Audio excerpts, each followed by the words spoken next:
All right.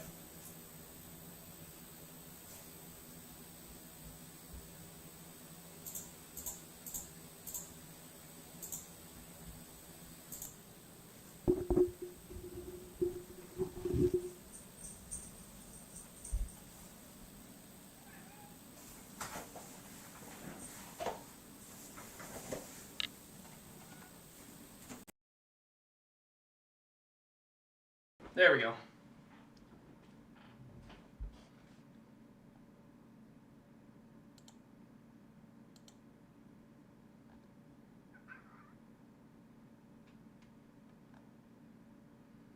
All right, so we got that fired up. We're gonna go there. We're gonna get live chat on. Good, good. Go here. Looks good there. Then I just need to go back here.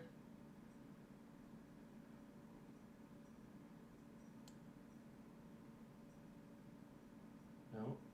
Full screen. Stop doing full screen. You're not supposed to do that. There we go. Here. There. Right there. Oh, gosh dang it. It just undid all of them.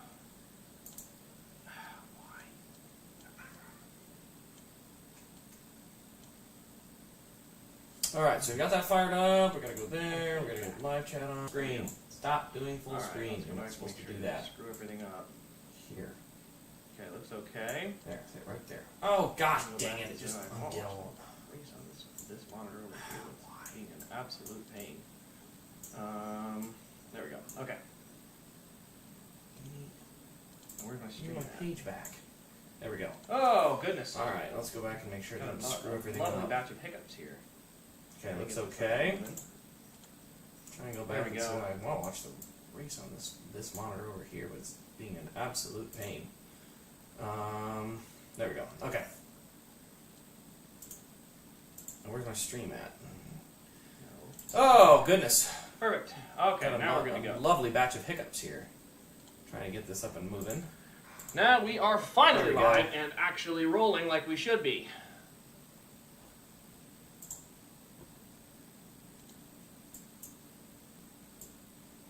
It says I'm frozen? Am I frozen?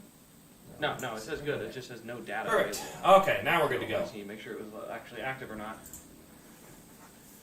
Now we are finally live and actually rolling like we should be. And whatever. It'll be fine. It'll be just fine. Alright, I got some more cards I'm going to unbox here to put on the desk here, but I need to make sure everything else runs good. It says I'm frozen? Am I frozen? To be started. No, it says good. It just says no data available. So I just need to make sure it was actually active or not. Warning, the stream, whatever. It'll be fine. It'll be just fine. Alright, I got some more cards I'm going to unbox here to put on the desk here, but I need to make sure everything else runs good to be... Ooh, number 9 coming to the front. Alright, got the live chat up. I need to put the link into my post here. What do we got on eBay here? eBay says... Okay, that's that. Alright, so we're 23 laps in. Ooh, Chase Elliott coming to the front mover at the moment. He is moving forward, and it looks pretty good. Alright, he had a really good car practice. He's already up to Ty Gibbs. I think it very easily could be a Hendrick type of day, but man, that 9 car looks good. I'm hopeful now. Don't give me hope. Don't give me hope.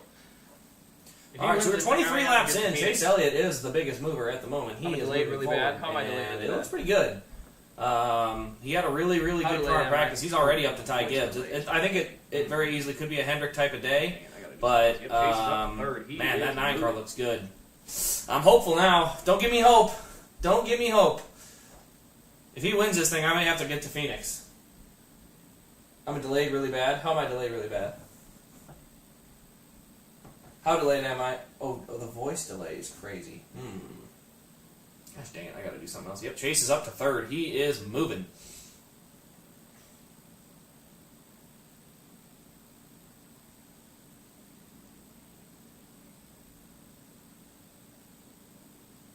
The voice is delayed. I'm not really sure how to address that either.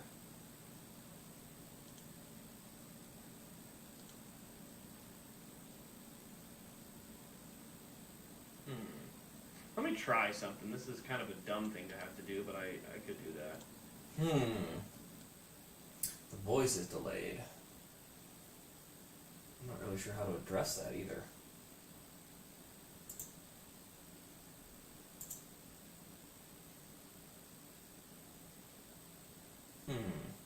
Let me try something. This is kind of a dumb thing to have to do, but I could do that. No mic.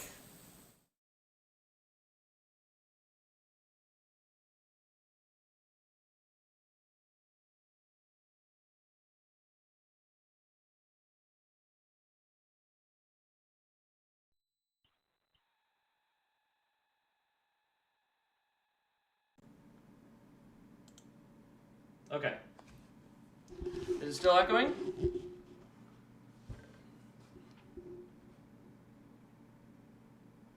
Is it still echoing, or is it better?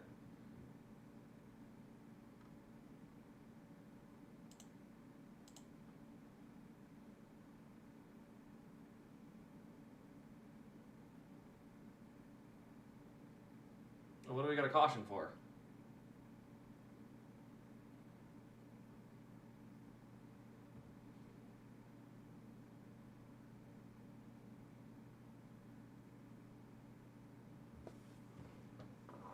What was the caution for? Everybody's pitting after only 20 laps.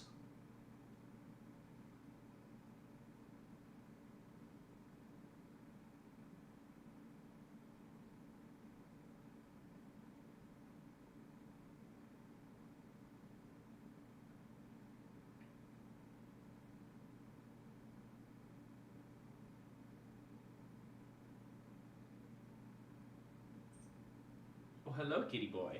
Well, we have a visitor. Oh, crap. How badly did they F up the pit stop? Oh, pretty bad. He's going to lose like 6 or 7 spots. That's just great. Hi.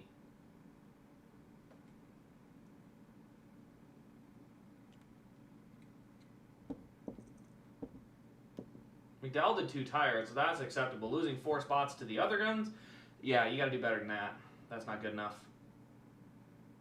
Alright, let me get back over here. Yeah, there's the kitty cat. Suarez spun. Okay. The Jets jersey is definitely a problem. It's a problem in the world, though. So did the mic issue get fixed, or is it still a problem? Let me know if it's still echoey, because I had the issue last week, too, and I can't seem to figure out what's causing it. I have this mic right here. It's a wired mic, so it should be really, like, not laggy, or it should be a really good connection. It's absolutely better. Okay, I think I figured out. There was a second camera going, hi, are you wanting to make an appearance today? No, not yet. So that must have been what it was. Bingo. Okay, so I am delayed. I do know that. I could go live, but the problem is my feed wouldn't be live. Let me think. I might do that. Let me try something real quick. On the stream page, we're gonna try something. The good news is I like the speed out of the 9. That car was able to make a lot of passes. So that's a very encouraging sign.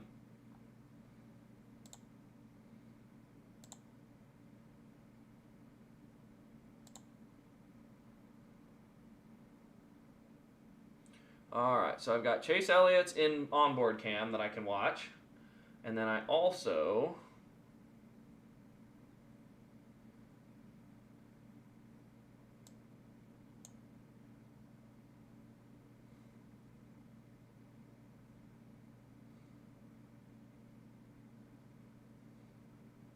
I don't want that one.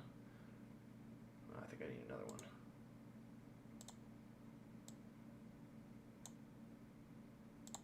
So there, we got Chase's onboard cam, and then this one, I'll see if I can get the live broadcast, because that should actually make it a lot easier.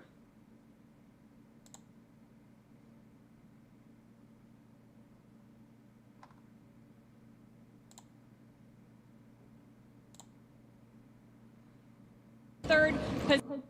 There we go. Okay, I think I got something. This should be a lot faster now. Uh-oh. Are we frozen?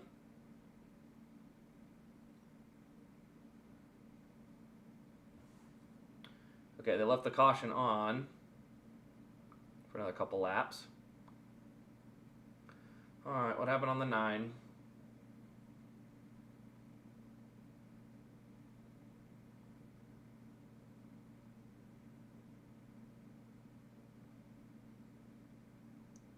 Oh, tire slightly rolled away, so they had to grab it. Okay, makes sense.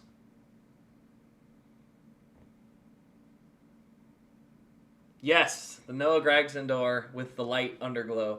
I desperately wanted to get one of those from his Bass Pro Days specifically. So with the fact that I was able to snag that one in such good shape, I love that thing. All right. How's the video quality and how's the audio quality? Give me an update real quick.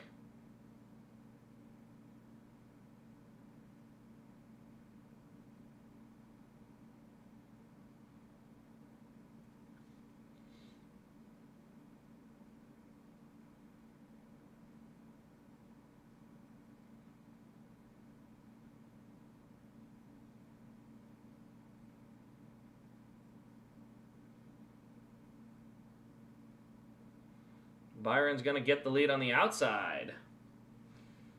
Hamlin and Logano is the only battle for position at the moment. So it's going to go Byron, McDowell, Larson, Gibbs, and then the side-by-side battle with Hamlin and Logano for 5th.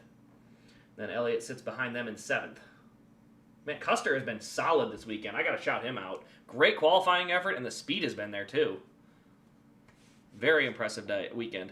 Do you got an Elliott Dorier number yet? I do not. I would love it. Quality's great. Okay, awesome. Awesome. It kept giving me warning signs like there was some issue with it, but I thought it might just be it's not used to streaming in this specific definition. So I think if I draw that out a little bit, I think it'll be fine. You're not getting no lags or no skips? Because I'm just getting little not lags, but little skips and drops on my end. I don't know if there's a reason for it, though. I think it might literally just be happening on kind of at random.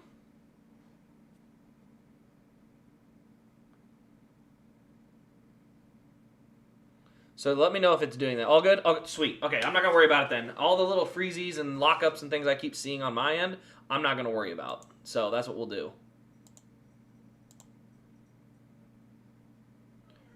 I don't really need that actually running, so.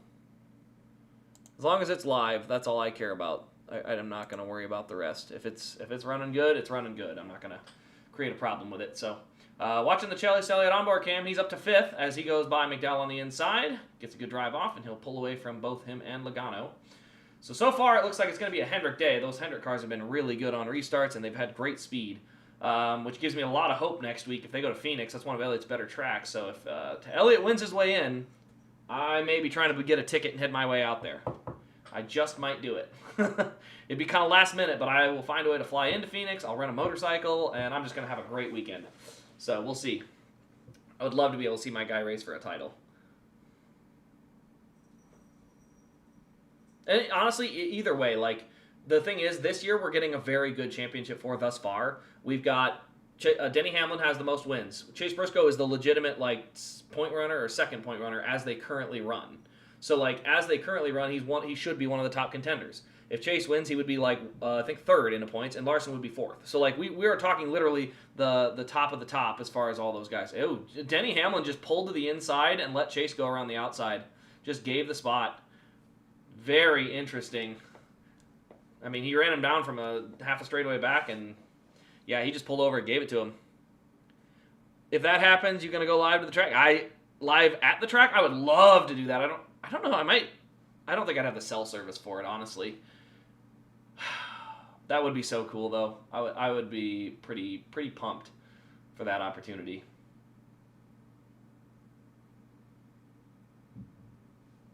And it could be the last time we ever have to witness a Final Four in general. We just may never have to do that again, so we can actually enjoy point racing to the max. Ooh, wow, 3 wide back there. We can just enjoy the point racing for what it is, which is racing. Yeah, that 9 car is good. Ooh, problem for the 38, or did he just have an issue on corner exit? There's Blaney back there, man. Blaney, I am kind of surprised. We have not seen any help yet from Blaney that shows that he's going to have a race-winning car, which, I mean, he's moved forward a little, but, I mean, we'll see. If a super long run happens, he might be able to get his way forward, but so far, the Penske cars do not appear to have the dominant cars like they did last time.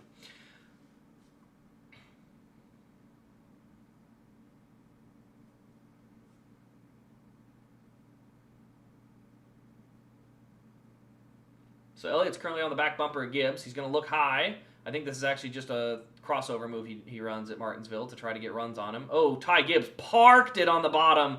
Nice block for Ty Gibbs. I think Chase is going to just go around the outside now. And he's fast enough, he will just go right around the outside. Ty Gibbs literally just held his corner exit as low as possible and gave up a lot of speed to do it. He's probably going to lose a spot to Logano now. But, I mean, it's an effective block, but it only works about once. Because then Chase dove high and just went around him on the outside. Now Logano is looking low on Gibbs. That is for fourth position. So Logano is staying in the running. But on the lap times, let's see what we've got. Yeah, Elliott's one of the fastest cars. I mean, this is the nervous type day when it's like, oh, he's actually fast enough to win. He doesn't have to have luck. I mean, he's going to have some luck because everybody needs luck. But he's not going to need all luck to get in. I mean, he is legitimately one of the fast guy today. So he has a shot to win by just executing instead of having to have luck like Kansas, which I was at Kansas. I loved it. But it does require that. But again, we'll see. I gotta see a 40-50 lap run first before I'm willing to go full bore on the hype train.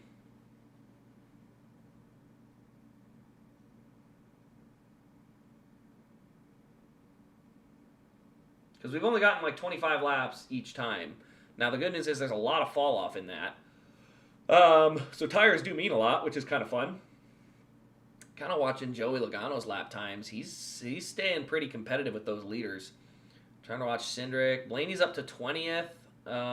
He's in a lot of traffic, obviously, but trying to just see kind of what we're looking at for speed.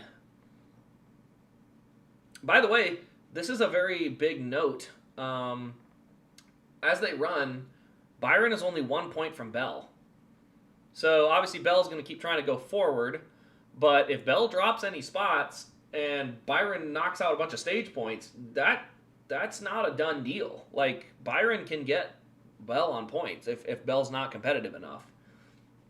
So, could be very interesting going down to the later stages of this race, because if we have a chance at not a new winner or something like that, we could end up with Larson and Byron getting in on points and then knocking Bell out. So, could be very interesting going down to the end of this race.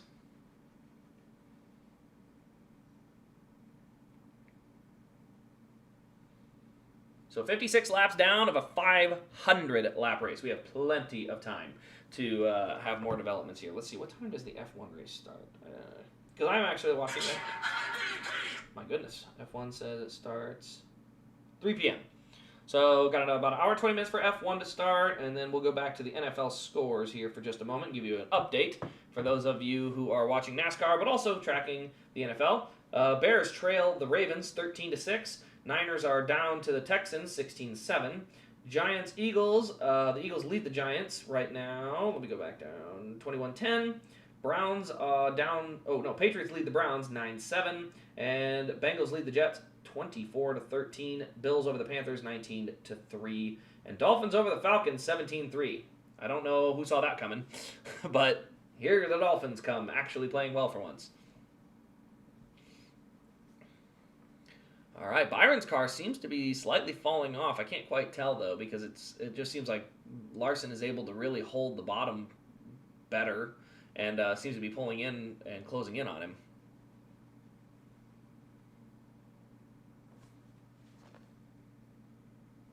All right. Give me a thumbs or not thumbs up. Give me a note. Give me something to let me know if it's still running good. The stream is completely frozen on my end. It's not moving, but that doesn't mean it's broken. It just means the display's not working. So if everything's still going good, just put something in the chat for it. Then I'll know it's good. So then we're good to go there. All right. I should start unboxing some more cars. What do we think? Kind of at a lull. They're under commercial right now, and so I'm watching the other one, and everything looked good. Stream's all good. Awesome. All right. let's pop this one out. This is the Martinsville set. I don't know if I've posted my videos for these yet, but I am after getting everything moved, I need to go ahead and make sure everything's listed on the eBay page, and I don't believe these are on yet. All right. Look at that. Look at that big old box. That thing is awesome. Where is my OBS? There it is. So we're going to go partial. We're going to slide the OBS right over there. That way I can see it. Okay, there we go. So we're going to look at this Martinsville set real quick. I wish I could... I'm not going to do it. I could plug in a second camera, and then I could flip to it, but I'll do that after. We'll do that so I don't ruin the stream halfway in, because I definitely don't want to do that. All right, so we've got... There's the 9. There's the 5. No real point to grabbing the 24, I don't think, because the 24 is literally sitting over there. Or, dude, is there? I think there is a difference, actually. I think the 24 has less confetti on it than the other version. So they're still green. Front leaders are still running 1, 2, 3. Lap times all very competitive. I don't see any major movers. Blaney's up to 18th. Bell is in 7th. The speed on Bell is comparable to the cars around him, so I don't see any major, he's not falling back or going forward. He's just kind of there. Yeah, there's no confetti on these. That's what it was. It's as it crossed the line is what the 1, 2, 3 set is. Oh, gosh. All the cards and junk fell out. Yeah. There we go. Just get back in there.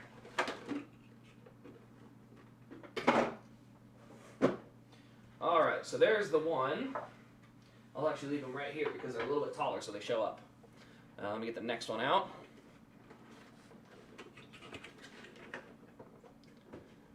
Die Hard NG, oh yes. I figured I could make you jealous with that. I picked that up. I don't know if it's off of a show car or not. From what I remember him saying was that they took this panel and had it rewrapped and ready to put on a car. And so it's basically in perfect condition. So that part's awesome because doors, as you know, are a lot of times in pretty junk condition. But this one's in very, very nice condition. And then I added some LED backlights to it for fun. So yes, I really like that. And yeah, been doing good. It's finally getting cold up here in Kansas City. So now that Kansas City's getting cold, I have to not motorcycle all the time. But I get to start prepping for snowmobile season. So I'm starting to try and get the last of these cars listed off. I'm still keeping some diecast. Don't get me wrong. When I did that collection video last year and had 1,000, I don't want 1,000. That's too much. So yeah, it's basically non-race. It's a perfect condition, number 9, but no blemishes or very few blemishes at all.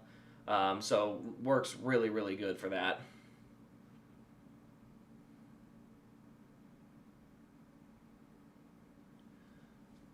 Good there. Yes. So there we go with that. Let's see. What other ones did I need to unpack here? I'm going to slide these over that way. The only thing keeping me... Oh, I should probably... Yeah, we'll grab the other one here. So everything in front of here, except for this Blaney one, I think is going to be up for sale on the eBay page if it's not already. And that's because the eBay page is... Or not the eBay page. My collection is going to be narrowed down to Chase wins, Larson wins, Blaney wins, the ones I see in person, Daytona 500, Coke 600, and then occasional one-offs that I really like. Other than that, all the rest are getting listed, and it's just a thing of I have too many, and I need to have a lot less. And that's the full extent of it. I just need less. So that's how I'm going to get there. All right, so this is the liquid color version of these, and these look really good too. And then I'll get to those over there as well. But yeah, there's going to be some heavy hitters on that page. Now, don't get me wrong. If I don't really feel like selling it right away, it's going to be listed for a big number. So I'm just letting you know that right now. There's going to be some cars listed that are probably way over what they should be selling for, and that's because I'm only like half committed to selling. So prime example of that will be like Johnson's Homestead win and Johnson's Martinsville win. Like they'll be listed, but they're going to be listed at like $1,000. So if someone buys them, I'm like, okay, go ahead. But otherwise, I really don't want to sell them that badly. So that's kind of why. So it's a strategy. My collection, I'm down to Protos for Senior, Noah Protos, Dinsdors, and 101 cards. Oh, that's right, because they've I forgot about Noah and the card. See, I have a whole binder of cards I need to go through. I'm not a huge person on the card end of things. This liquid color? Yeah, this is liquid color. Liquid color looks pretty sharp. I'll see if we can compare them side by side. I keep dropping things. So what I'll do is I'll actually just go like this. We'll go liquid standard on all of them.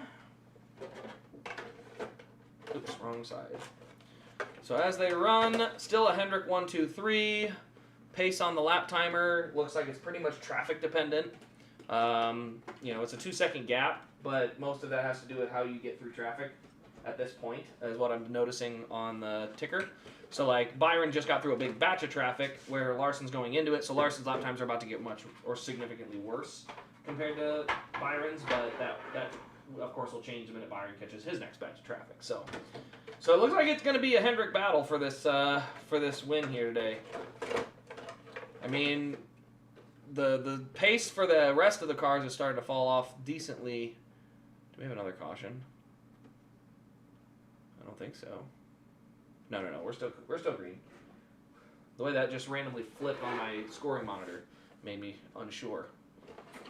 Yeah, to be fair for Byron, he got utterly screwed at Vegas. And if he doesn't get screwed at Vegas, he's probably just almost pointed his way through at this point. So, Byron is a very deserving guy to get to the Final Four. Again, I have to say very deserving because this whole format is stupid, but can't change it.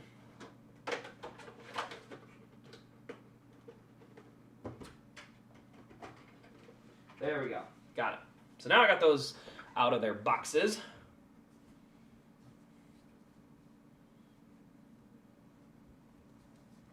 Yeah, I gotta look at see what the certain cards I've currently sitting on. I think I've got a little batch of them, but yeah, I have to look at them and see. Let's see here. So looking at lap times, Chase's lap times are dropping off. That's also because he's stuck behind a lap car. So he needs to get by. 42 gets up on the curb, steps out on him.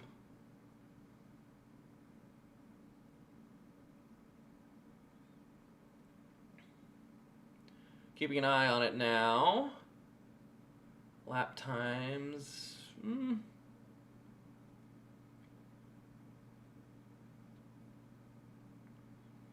Chase's lap times have kind of fallen off and not recovered. But I don't know if that's just the last couple laps when he was trying to get around Suarez. We'll see. Currently, the front runners are running 20.7s. Where is Mr. Blaney? Blaney's up to 15th.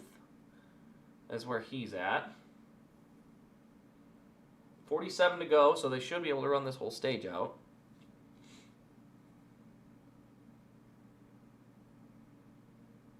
So there's not actually that much fall off. It's like a half a second. Oh, look at all the rubber all over the cars already. I love it. All right, so Elliot's going to get around Nemechek. Elliot's been very patient in traffic, which he's not racing for points, so he just needs to stay in the running. The other two are definitely after stage points, so for him, keep everything in as good a shape as possible going into the final stage, then go race for the win, because that's actually his best plan. Right now, Byron needs stage points, or could use stage points.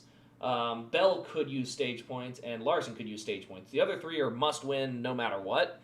So it actually makes a lot of sense for him to just ride in third if that's, if you have to push your equipment too hard to go get spots, just ride. There's really nothing to gain at this point. Winning a stage or two doesn't really help him, so he's better off to just ride.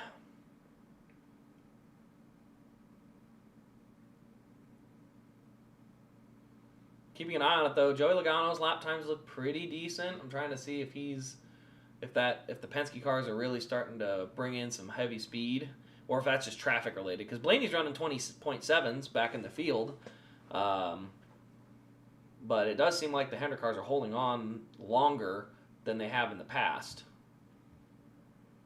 20.6, 20.7 for Logano. So yeah, that at this point we're like 60 laps in almost to this run, and they're just now starting to equalize if the Penske cars are going to be better. So if that's the case, it takes almost 60 laps to come in. That's going to be tough because 60 laps to get to that crossover point. We'll see how much fall off there is coming from here, but it's going to be pretty much determined by how much fall off there is on the Hendrick side. Am I on Team Mayer or Jeb for what happened last night? Oh, I'm on Team Mayer. I was watching last night, and I thought the way that Jeb raced Sam multiple times throughout the night was just kind of weird. Like Sam would peek inside and he'd chop the nose off him 3-4 times. Then Sam would bump him up the track, get around him. Then Jeb would just punt him up the track in the next corner. It was kind of like, dude, you are the slower car.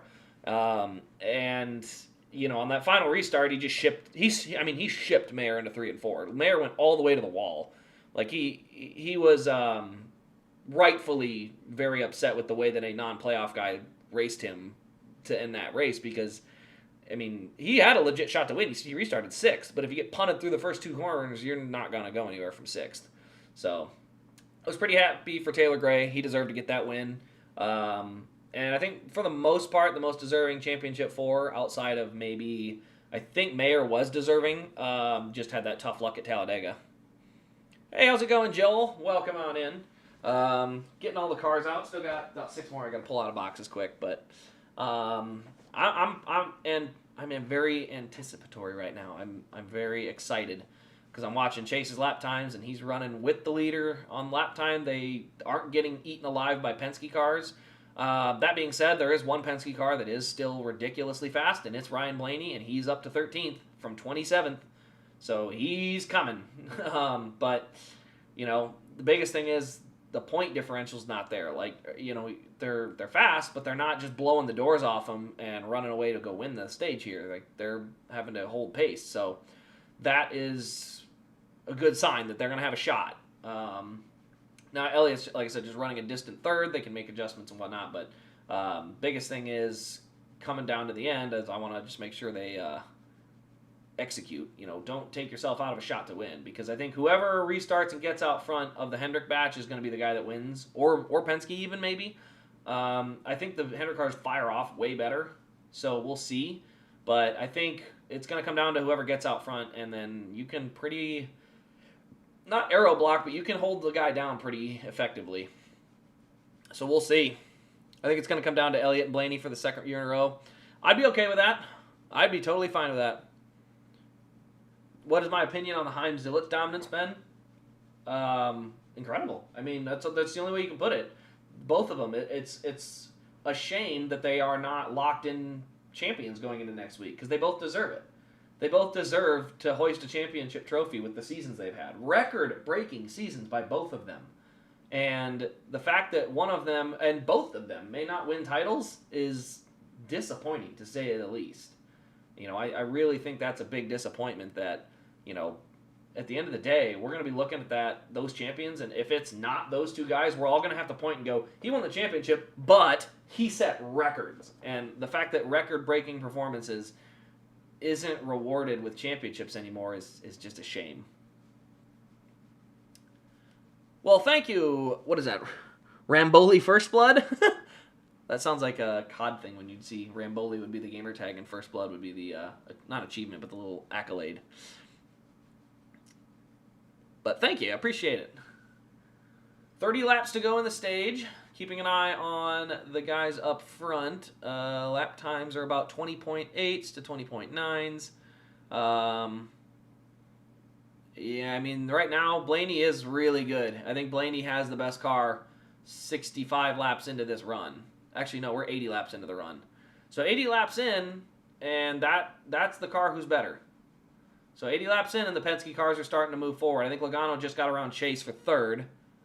So there it is. Yeah, the Penske cars are still very good on long run speed, but it took a lot longer than it did last year for that long run speed to show up. Logano's long run speed, like I said, we're 80 laps in, and he started 3rd, so he fell back at the start and then got got back track position wise. So, there's something to be said for that. I think I think the Penske cars are the best long run car again, but it takes a lot longer for them to get to that point where they're significantly faster and can make the moves. So we will see, because like I said, Logano got to 3rd, but with only 26 to go, how much can he really gain on Larson and Byron? Because if you lose those 2 spots and fall back 5 seconds, and you don't have the time to go run them back down, that will cost you. You won't win that race. So we'll see. I think that's still there. Heim, Zilich, Hamlin, most deserving champs, in my opinion. Hamlin is the one that I would say is interesting. I think he would have raced different with a different format, but otherwise he's like 5th in total points scored through the season. So for Hamlin, I would say he's definitely deserving because he's in the hunt. And at this point, all you have to say is if you're in the hunt, you deserve a shot because you would have raced differently. The problem is for the 2 other series, both in Xfinity and Truck, the other guys aren't in the hunt. They're literally locked. They would have been clinched out by now. So it's really not in the hunt if you're that far out, is my opinion of it. But yeah, I mean, I would not mind Hamlin getting the win because, again, Hamlin is definitely a deserving champion. Won the most races, ran top 5 in points all year. Like, has been definitely a very solid competitor in terms of the field right now. Looking at it, ooh. So Blaney's up to 10th? Yeah, Blaney is up to 10th. He is hauling. He is absolutely hauling on speed right now. So there is definitely an opportunity here where Blaney is not out of this thing. Long run speed is definitely there. The Gibbs cars do not have the long run speed. However, keep an eye on a very key battle. As Blaney continues to come forward with 20 laps to go, he is currently 12 seconds back. Christopher Bell is 10 seconds back. If Christopher Bell gets passed by Ryan Blaney will take an extra stage point away, which would actually move Byron ahead of him in the points. So just note that. That's a very important point, is that Byron can actually catch Bell on points if he wins both stages and Bell finishes 8th or 9th. He's going to gain 15 points in just the stages alone. Bell is not safe on points from Byron. And especially Larson, where Larson's running, he's going to outpoint Bell on the stages enough that he may be able to just kind of be very cautious in the final stage and get his way through. So, but yeah, keeping an eye on it. I mean, Blaney's lap times are pretty stout, and Bell's still running pretty good. I don't know, 2.5 seconds over the next 20 laps. I don't know if that's enough to get there, to be honest. That'd be a tough run to make. But if that happens, that's going to be a pretty big deal.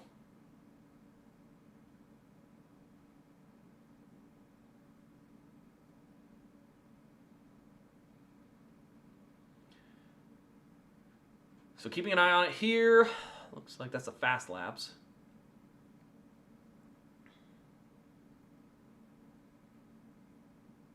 If Elliott moves Gibbs for the win, I'm totally okay with that.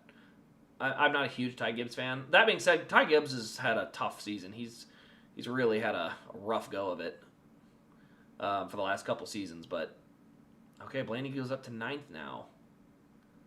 Golly, is he going to get to Bell? He might. It's going to be close. He may get to him. It just depends on what Bell's got in front and behind him. It doesn't look like there's much in front of Bell.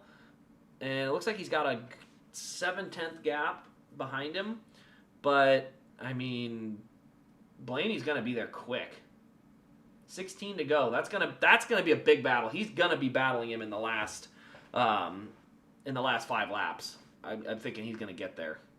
Because Blaney's going to get to Todd Gilliland here real shortly, and then it's going to be Bell right after that.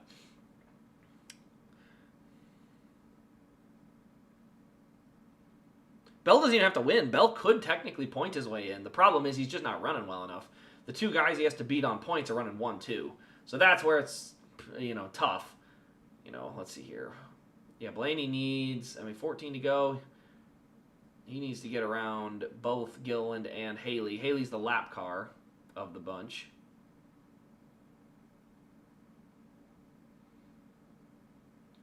Keeping an eye on the current times. Yeah, Logano got around Chase in traffic, but really he's been better, but not by a ton. So yeah, there's a definite point of this that the Penske cars may not be able to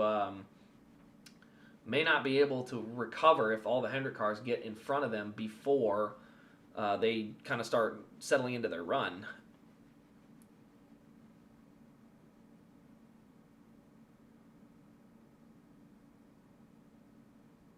keeping an eye on it. Logano's going to get to the bottom. He's right on the back bumper of Larson now, though. Larson has dropped about 3 seconds back. So Byron's long run speed looks pretty good. He seems to be the most competitive on the long run. Looks like Logano's going to roll high. Logano, I will say, the one thing that Logano is absolutely good at is when the bottom lane's clogged up, he goes high to get his runs made. He understands this car better. I mean, you need clean air on the front of your car. Like, even with this significant tire fall off, you want your car to be sniffing clean air as much as possible, which is why Byron's had such a good run at it up front. Because if you run in the wake of dirty air for a long period of time, that's going to hurt your tires. And the best way you can take care of it is by just running outside of the back, out from behind other cars. So diving it in high and then sailing it back to the bottom.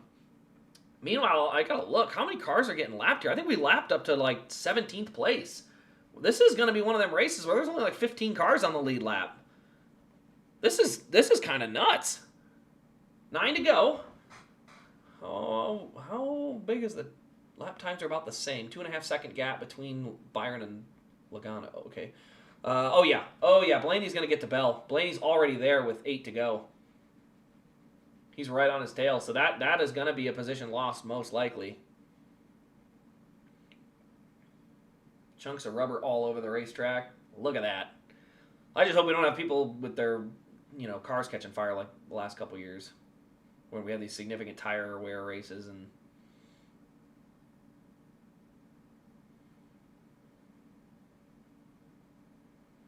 Blaney has gotten around Bell. 7 to go. He did even faster than I thought.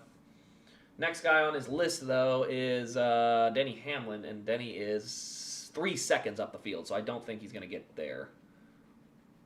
But looking at it, 100%. 15 cars on the lead lap right now, guys. 15. William Byron is putting himself in a position that a pit mistake only puts him back to 15th. That's a big deal. Oh, Bowman just went a lap down. 14 guys on the lead lap.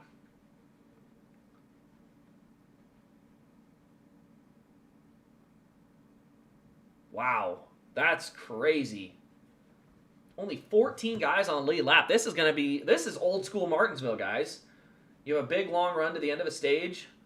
There's no reason for Chase to pass Larson here. He's running right with him, but like I said, no real reason to go past him with 4 to go because Larson needs the points more than Chase does. So I know they can't tell Chase, don't pass him, but they can definitely encourage him to just ride.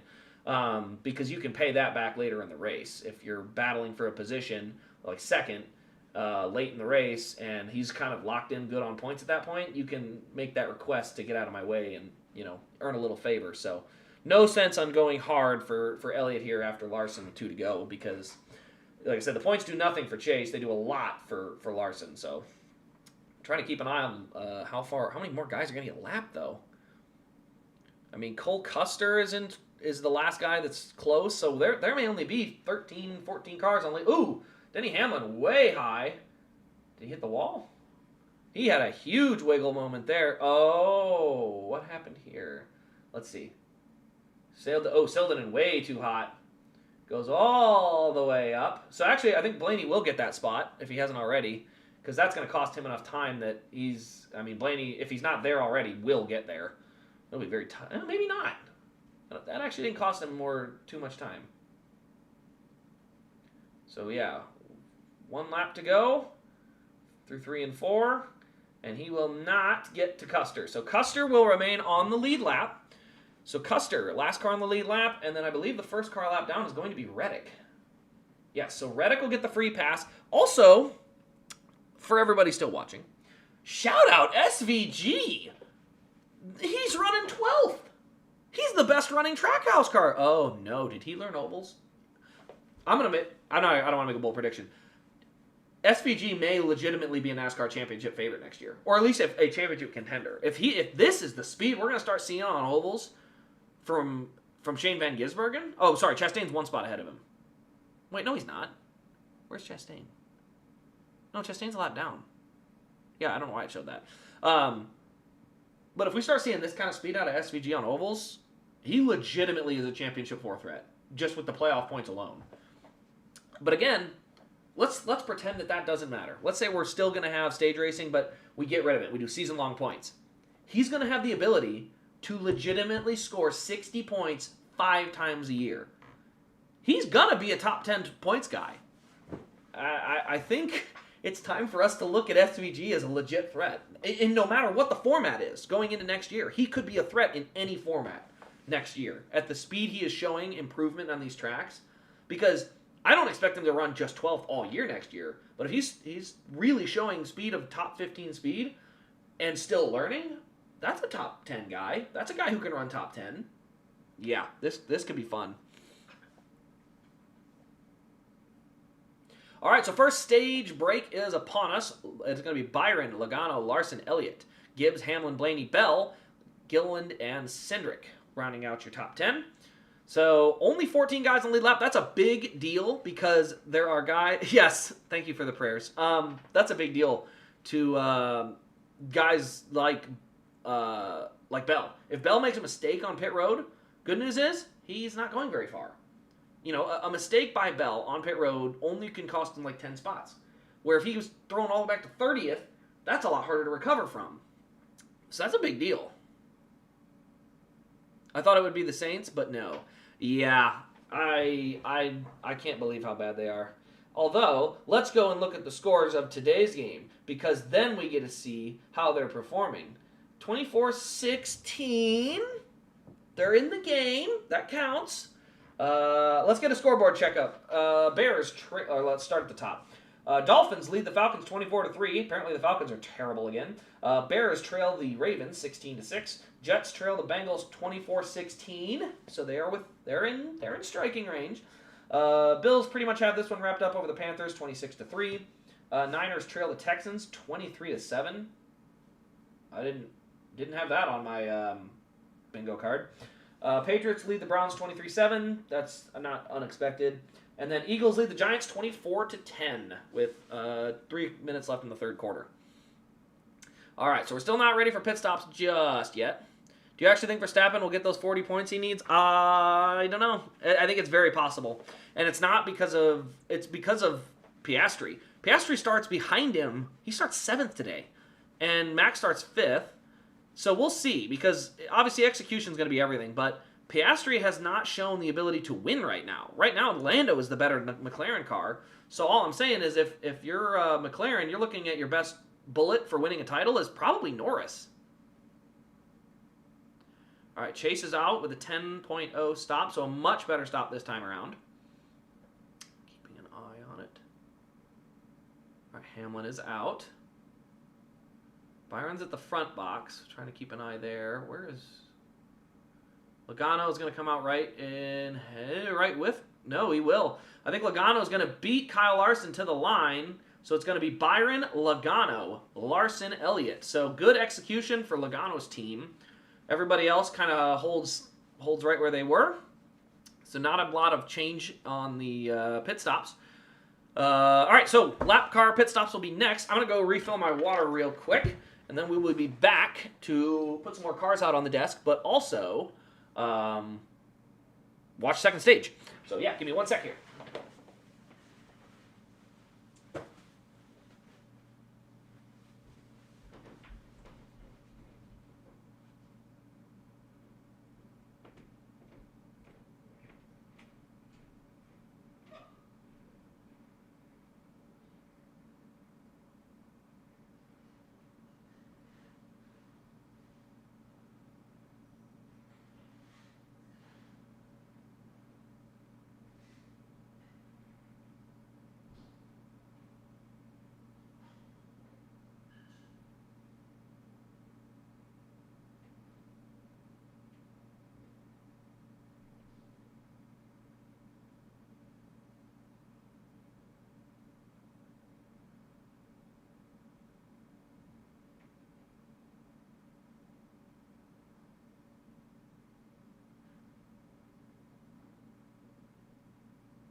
Pit stops. I don't see any penalties yet. So no major shakeups there.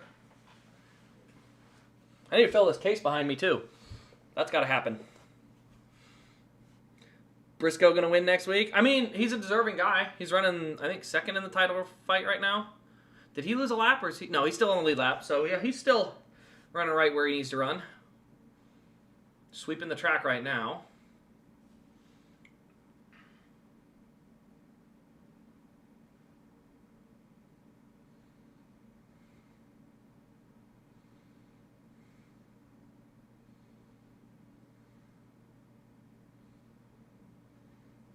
All right, so as I go into stage 2, this stage is going to be 130 laps. I don't know if you can make it. I think you can make it on fuel in this stage if you run the full stage length, but I'm not 100% sure if you can, if the tires are going to hold out long enough.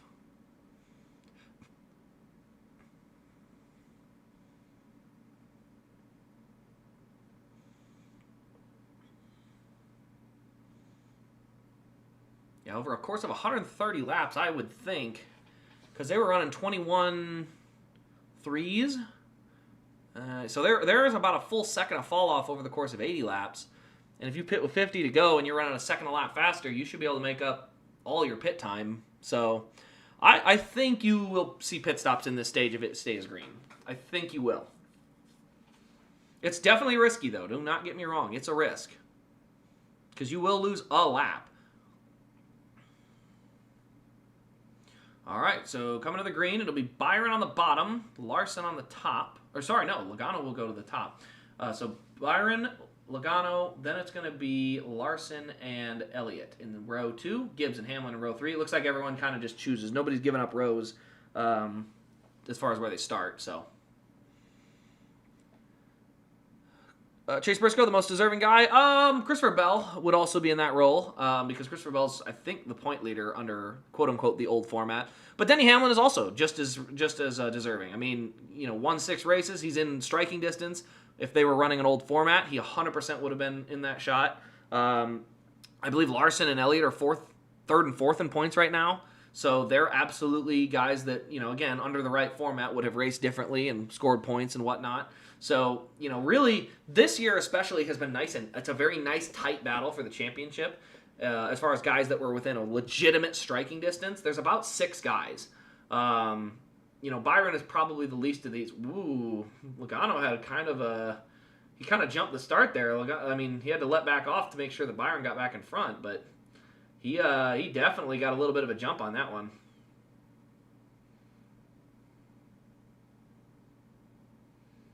Logano just absolutely brake check bad. Elliott's going to get around at least Larson possibly here.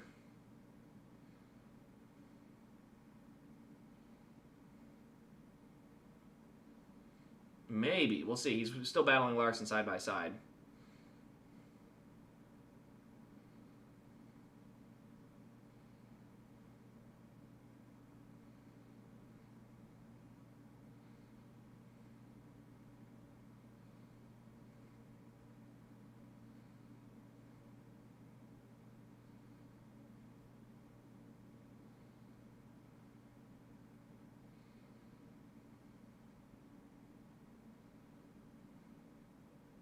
Man, Gibbs has good drive off. I'll give him that. So Elliott's going to be stuck battling with Gibbs for at least a couple of laps here. Man, how did Bell get up to 5th? How did that happen? Christopher Bell must have had a hell of a good stop.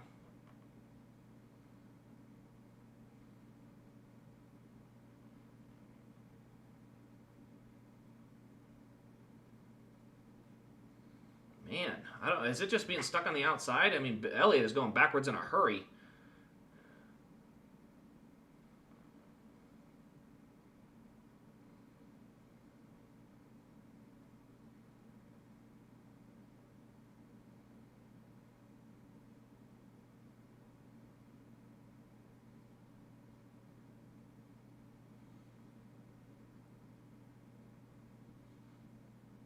Yeah, Elliott shaved his power stash. He shouldn't have done that.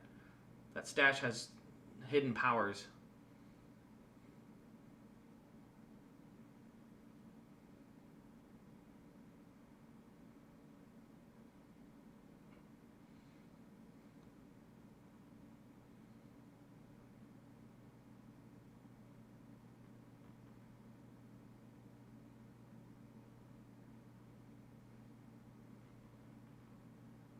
There's someone right out. Yeah, there is. Who the heck's right? Who's right in front of the leader? I was looking out the drive cam of Elliott, and I was like, there's somebody right in front of Byron already. Like, losing a lap. Like, we just restarted. What the heck's going on?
Ooh, Elliott's going to go right around the outside of Hamlin.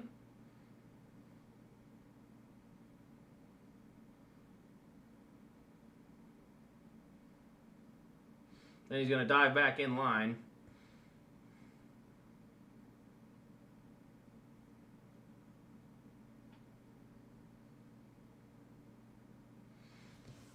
So Elliott does settle in. He ended up going all the way back to 6th, though.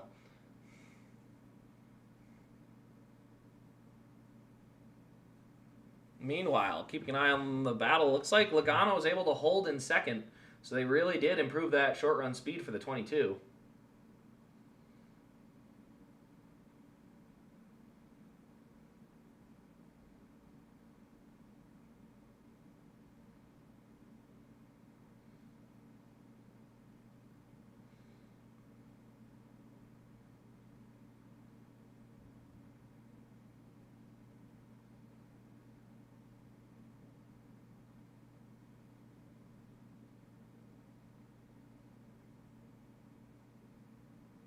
Chastain got into Custer, who got into Bubba, so nice little pinball action there. What were you doing? He sent it in on the curb. Like, that was such a Ross move. That was such a Ross move. Gregson and Elliott should drop back down to Xfinity. Yeah, I don't know about that. One's literally in the hunt for the championship still. I will say, I think Gregson is a guy I might agree needs to go back down. I think this car doesn't suit him well, kind of a number of other factors, but I definitely can agree that I think Gregson is better suited in those cars, and so yeah, I could probably agree that Gregson could go back down.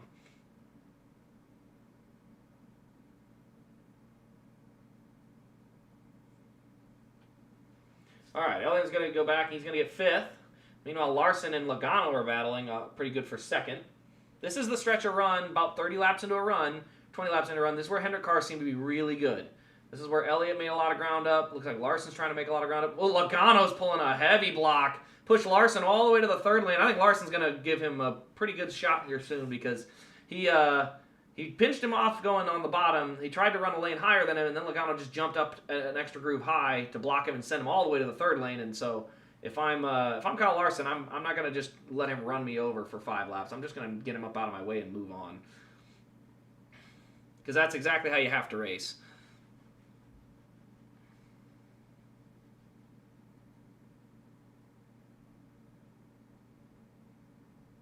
Man, why Austin Dillon is slow.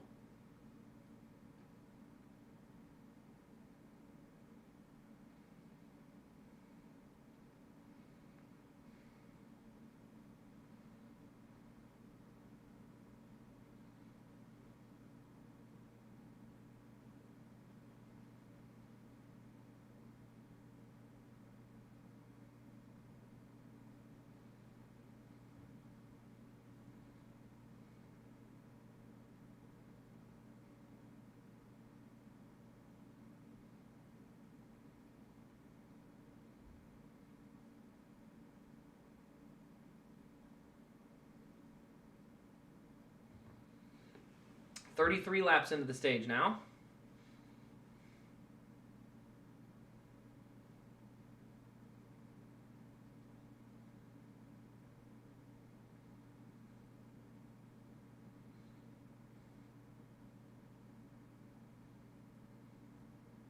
Yeah, the Hendrick cars are very, very good for the first 35, 40 laps because they are right back up to 1 through 4 with Logano in second. So that's something to be noted. Even with Chase falling all the way back to 7th, he drove right back to the top 4 with that current pace. So there's definitely a stretch of this run where the Hendrick cars are very, very quick. They fall off. I guess the best way to put it, they fall off a little bit later. Everybody else falls from about a 20.2 to a 20.8, and they're at 20.4 and 20.5. So this stretch of the run, they really don't fall off near as bad as everybody else. So Logano is kind of the only other guy in that mix, and he's just sort of in the way at the moment.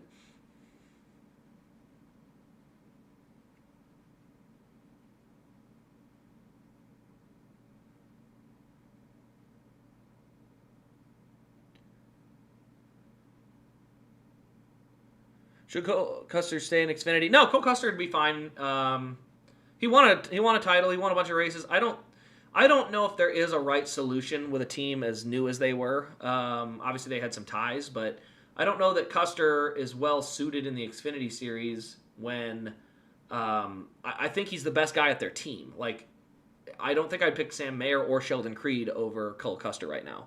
So I think he's the right guy for that team. Now, does that mean he's the best guy for that ride? No. I think there's better options on the table, but for that team, he's the best option they have.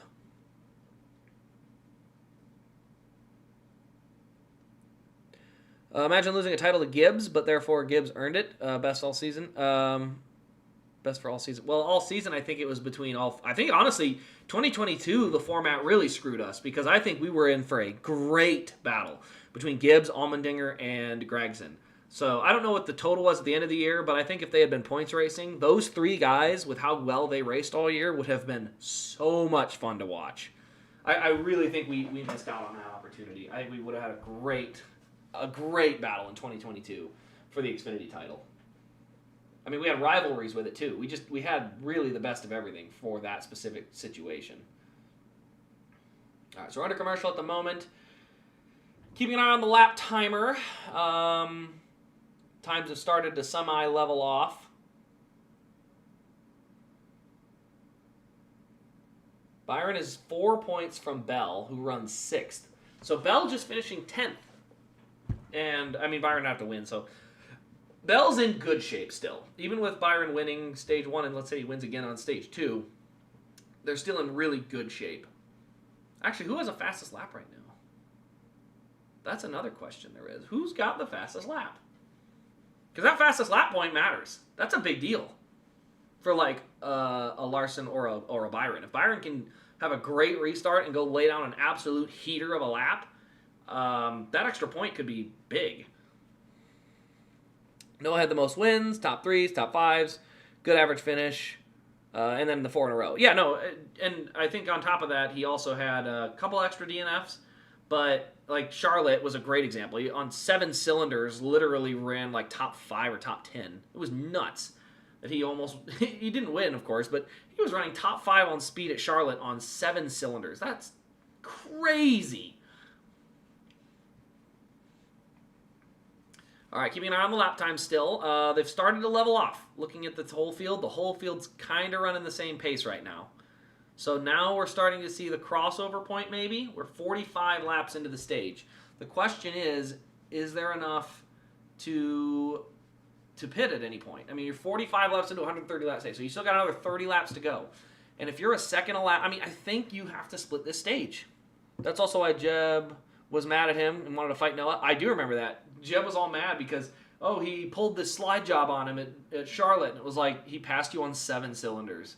Like, I don't want to hear that you got slide job because you had better corner exit speed when you had more cylinders. Like, yeah, that car was handling so much better. 7 cylinders couldn't even keep him behind you.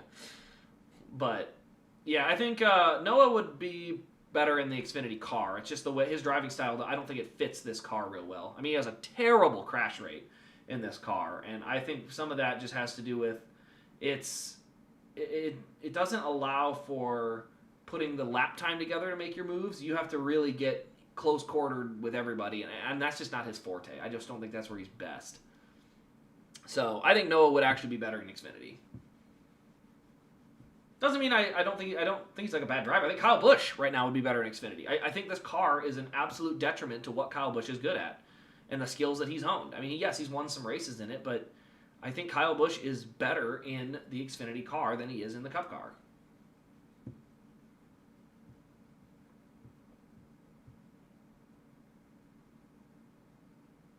Don't drive the 9 car, you're not popular. Well, I mean, I think Reddick drove the 9 car. He's not crazy popular. He's got more DNP wins than most of the drivers. Well, that's actually Monster that DNPs those wins, though. So that doesn't count. Brandon Jones ran the 9 car and nobody cared. So it doesn't always matter because Brandon Jones ran it and not one person cared. I think who's in it? Oh, yeah, that's right. This year they're not even running that 9 car. They're only running the 88 instead, so. I mean, I'm very partial to the 9. I have a Noah door. I have a Kane Sprint door. Like, I love the 9 car. But that goes all the way back to Chase Elliott, or Bill Elliott, Casey Kane. I've always liked the 9. And actually, just fun note, next season, 2026, Brad Sweet has retired from sprint car racing. So, Dason Pursley will be joining the Casey Kane team, and he will take the 9 car. So we will have a Napa 9 car in sprint cars now.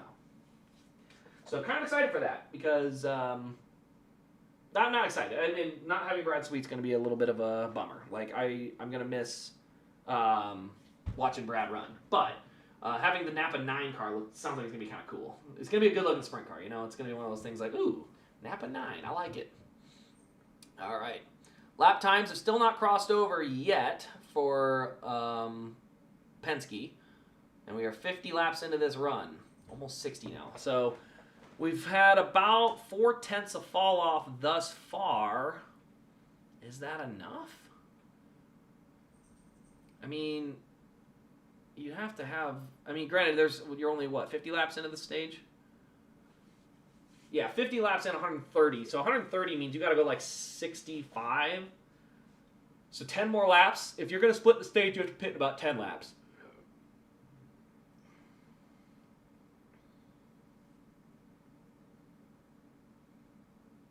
It's hard to say. I think splitting the stage could very well have a good effect, especially, it's a gamble though. It's a big gamble because any caution probably screws you. If I'm Denny Hamlin though, I'm splitting the stage. Seriously, if you're Denny Hamlin, what do you got to lose? You're locked in, nothing to lose. Go for it. I'd love to see it. Let's see somebody try it. And again, not yet. He has to pit about lap 65 to make it worthwhile. But let's see it. I'd be all in for it.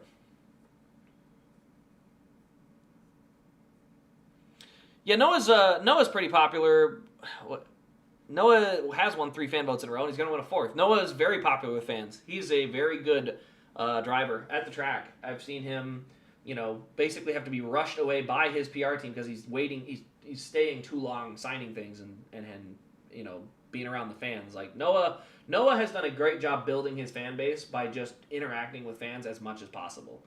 Like that cannot be overstated how well of a job he's done marketing himself and getting fans by just engaging with them. Then the stuff that Noah does to do that he was the first guy that just started going to his trailer. Didn't have to be asked, didn't have to be requested. He went to the trailer because I want fans to come meet me. I want fans to come get a t-shirt and get it signed and get a picture. Like he understands the fan engagement value, and I think that has helped him a lot. Because he's not in the 9 car, hasn't been in the 9 car for years. And he wasn't in the 9 car, by the way, when he got to the trucks. I mean, he built up a fan base in trucks by doing it too. So he's done a pretty good job of learning how to really navigate and earn a fan base the way that he has. All right, so it'll be 5 laps from now if anyone's going to split the stage directly in half, and it'd have to be at about 5 laps. So we'll see if anyone decides to do that.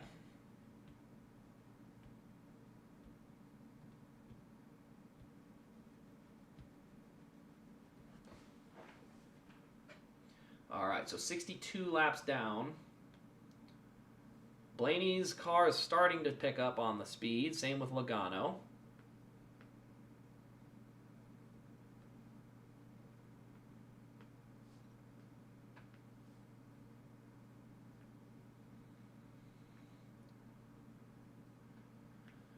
$62 down, 67 to go. Dude, why are you...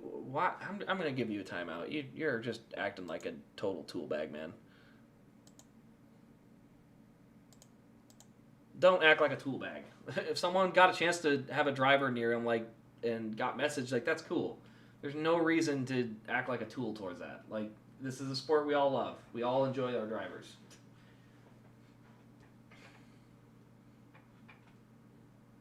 I don't even think I have moderators today. So if you're asking, that was 100% right from me. Like, treat people kindly. That doesn't cost you a dime.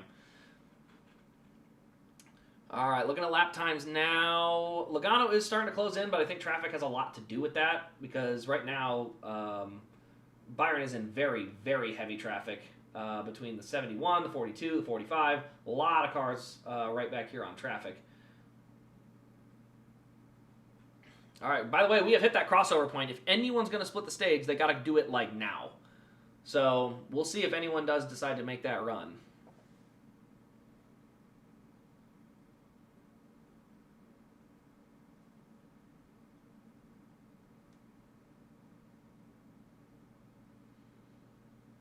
Are you sure it was the right Scott Dixon? Because I've had people or things that are like message me and are like, or like a thing, and it's like, wait, what? And then I go look, it's like, oh, that's a fake one. So you got to be careful on which ones. But I've had some different ones that get liked and whatnot, and it's kind of cool. But at the same time, it's like, yeah, that'll happen. You know, you're bound to hit one good post once in a while. Had a check mark. Well, I don't know if that's probably legit.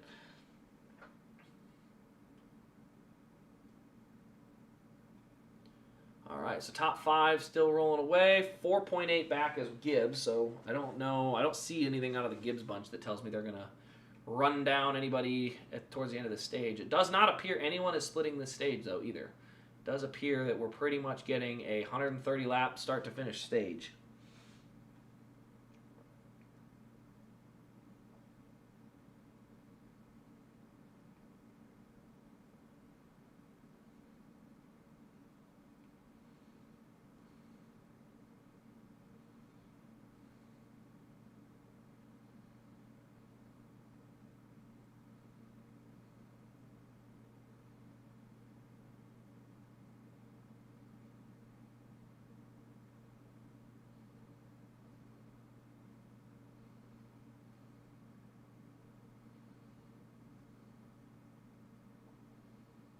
Ooh, Larson to the inside of Logano coming out of the corner. That's a battle for a second. Not quite going to get there, but he is right on his tail. So Larson putting some pressure on. We're starting to get a battle going. Noah definitely follows the diecast stuff. He's a very avid collector from that side. I showed him my Kansas custom from his truck win, and when I got it signed, and he was pretty impressed with it. He thought it looked pretty good. So Noah is 100% one of those guys.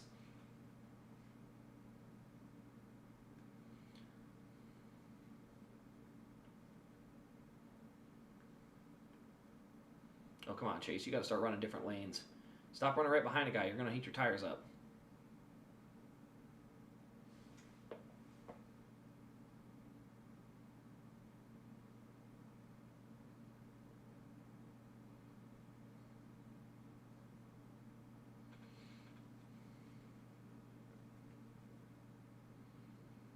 Dude, Logano is literally trying to block all 3 lanes on Larson. At some point, you're going to get punted. Also, if you haven't looked at the cars right now, there is rubber buildup all over the sides in front of these cars. We are in for a treat of a race to win.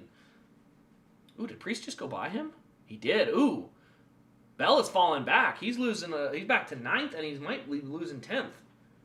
Ty Dillon's not up there on speed, right? No, that's a lap car. Okay. I think Ty Dillon got tires, though. I could be wrong, but I think Ty Dillon's running on tires.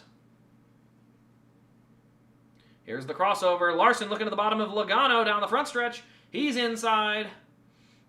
And he will take second. Logano is mad. He is mad at Stenhouse. So it does appear there's something to how you run your tires, because if you burn your tires up, you're definitely at a disadvantage later in the run. And it appears that even though Logano should be at the crossover point, this run, he must have run his tires a little bit harder and has actually punished them. So there's something to that. There's definitely an element of taking care of your stuff, because Logano was closing in at the end of the last stage, and this stage he's losing spots and his lap times are struggling.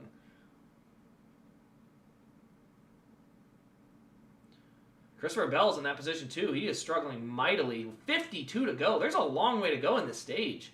I'm telling you, I think these tires are falling off a cliff. I think you should have pitted. I think there's an argument that splitting the stage had an opportunity. I'm a little surprised nobody did it. It might be late now, with only 52 to go in the stage. I mean, I still think you could almost get away with it, running almost a second a lap faster. I mean, 52 laps, you only lose like 40-something on pit road, or 28 maybe, 29. I don't know how much time you lose on pit road. But, whatever you lose on pit road, I mean, I can imagine it can't be 40 full seconds. You don't lose 2 full laps. So I think you lose somewhere around 30-ish seconds. I feel like you could make it up, but the gamble is if there's a caution and you lose that lap, you're in trouble. Oh, here we go. AJ Allmendinger just came out of the pits on freshies. Let's see how fast. Oh, my word. He had to, hammer the brake in the middle of the exit just to try to stay in his position. So AJ just pitted. I'll be very curious. Look at him, how much quicker he just rips right around the bottom. So yeah, there's absolutely value to the tires, which that's not a shock. The question is it enough? And I think for a guy like AJ who's a lap down, this is a great gamble. All right, keeping an eye on the lap times again. 21:0, 20:29, 29, 29, 29. Blaney, 20.8. So Blaney is still running the fastest laps late in the run. Still another 48 laps to go. Blaney's got time. I mean, he can get there. He's a little ways back, but he can absolutely make up some ground.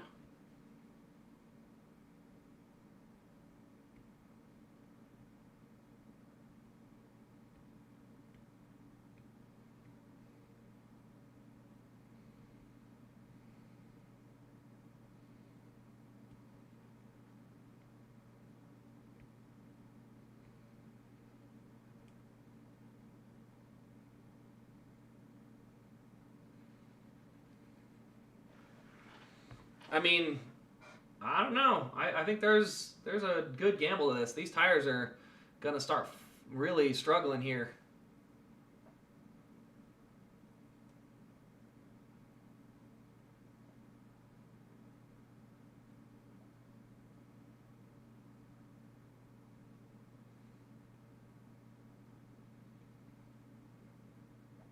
Especially for them guys in the back.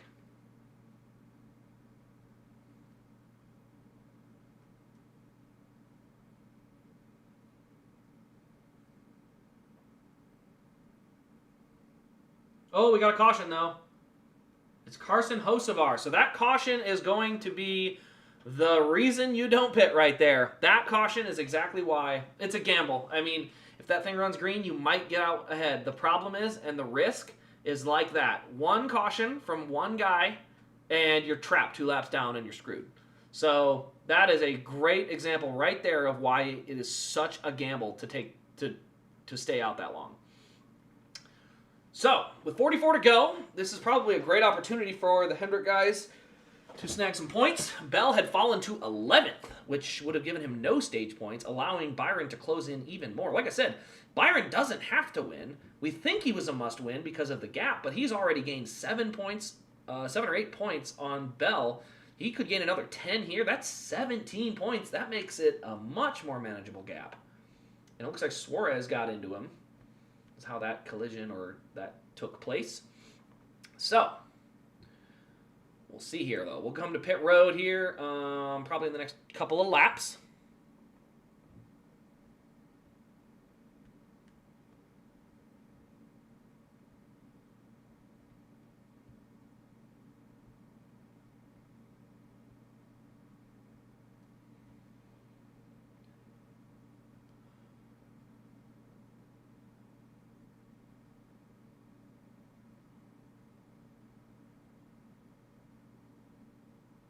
All right, here are the pit stops. All right, 9 bunch. Come on. Good stop. Give me a good stop.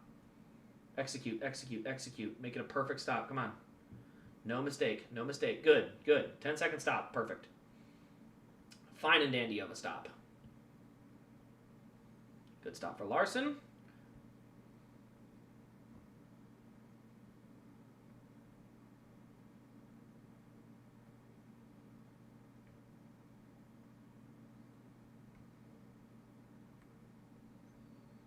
Logano's going to... Nope, he's going to finish third on this there. Okay, so Logano comes out third. So we'll see how that affects the lineup. I imagine he'll go second row inside.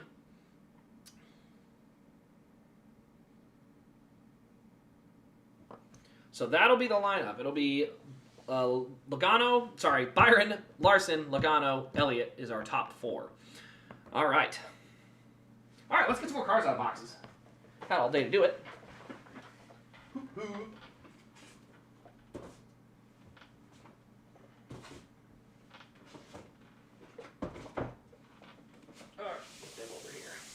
There we go. I can reach them all from now. So, like I said, everything on this table is for sale except for the one Blaney there. But the good news is we have Blaney's car from 2023. So that's 2024 Blaney. This is 2023 Blaney. This is just a regular old ARC. That is that one is from his championship season. So that one is one that I do actually have available. As I continue to clear out my extra storage area.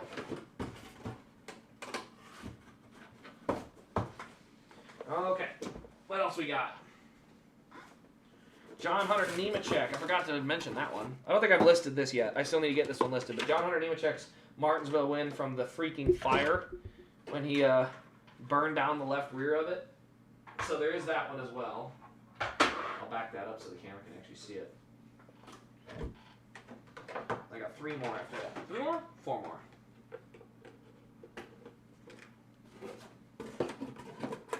Yes, you're welcome back. Like I said, I just had to chill you out a little bit. Just be kind.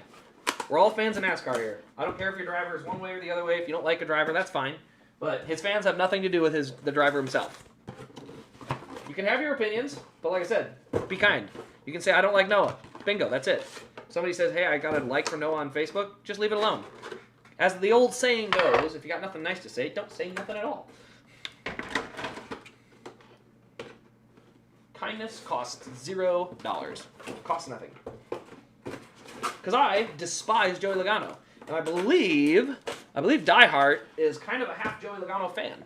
So, that being said, I disagree with him heavily on a lot of stuff related to Joey Logano. But if we are chatting about Joey Logano, I just say I didn't like it, or I don't like it, and then that's the end of it. That's just where it ends. Okay, I need to move some cars. Gotta get my Kyle Busch car up here. This one is awesome. That's an autographed Martinsville from 2017. That's the race where Chase got dumped by Mr. Hamlin. Where do I put this one? I guess I got room here. I can make it fit.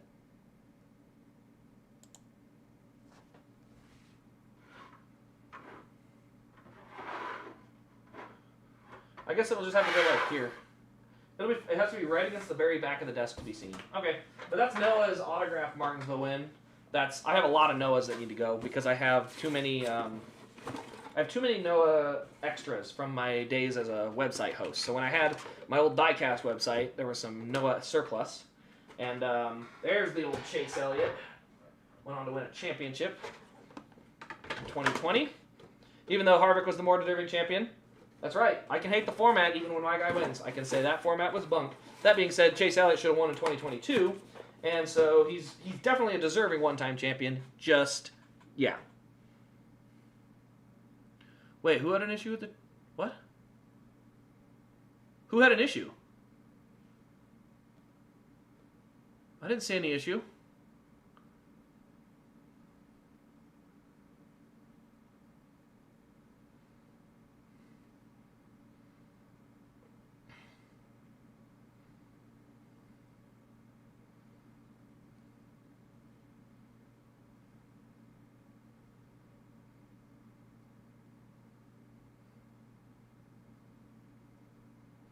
All right, the Hendrick cars will settle in. Watch out, guys. Blaney's up to 4th. My goodness, Joey's pounding through the back of the car in front of him. It's going to end up costing you a spot, dude. You can't just ram through guys. 36 laps to go. Bell out on the outside. He's going to fight for trying to get some more spots. Man, Bell has had great restarts today. He's up to 7th. So each time he gets put back in the pack, he seems to have great stops and get a good rebound.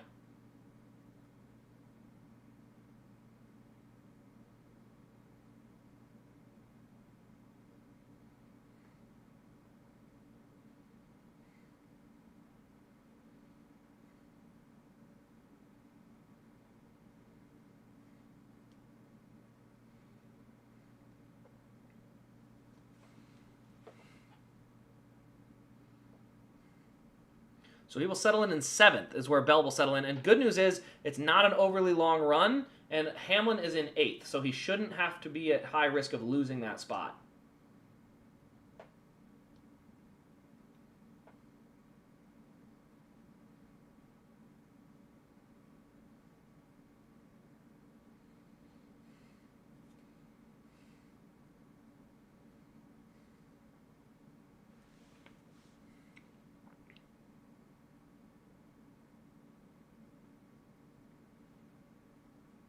I think Gregson's like 2 or 3 laps down. So I'm not really focused on. Yeah, Gregson's 2 laps down.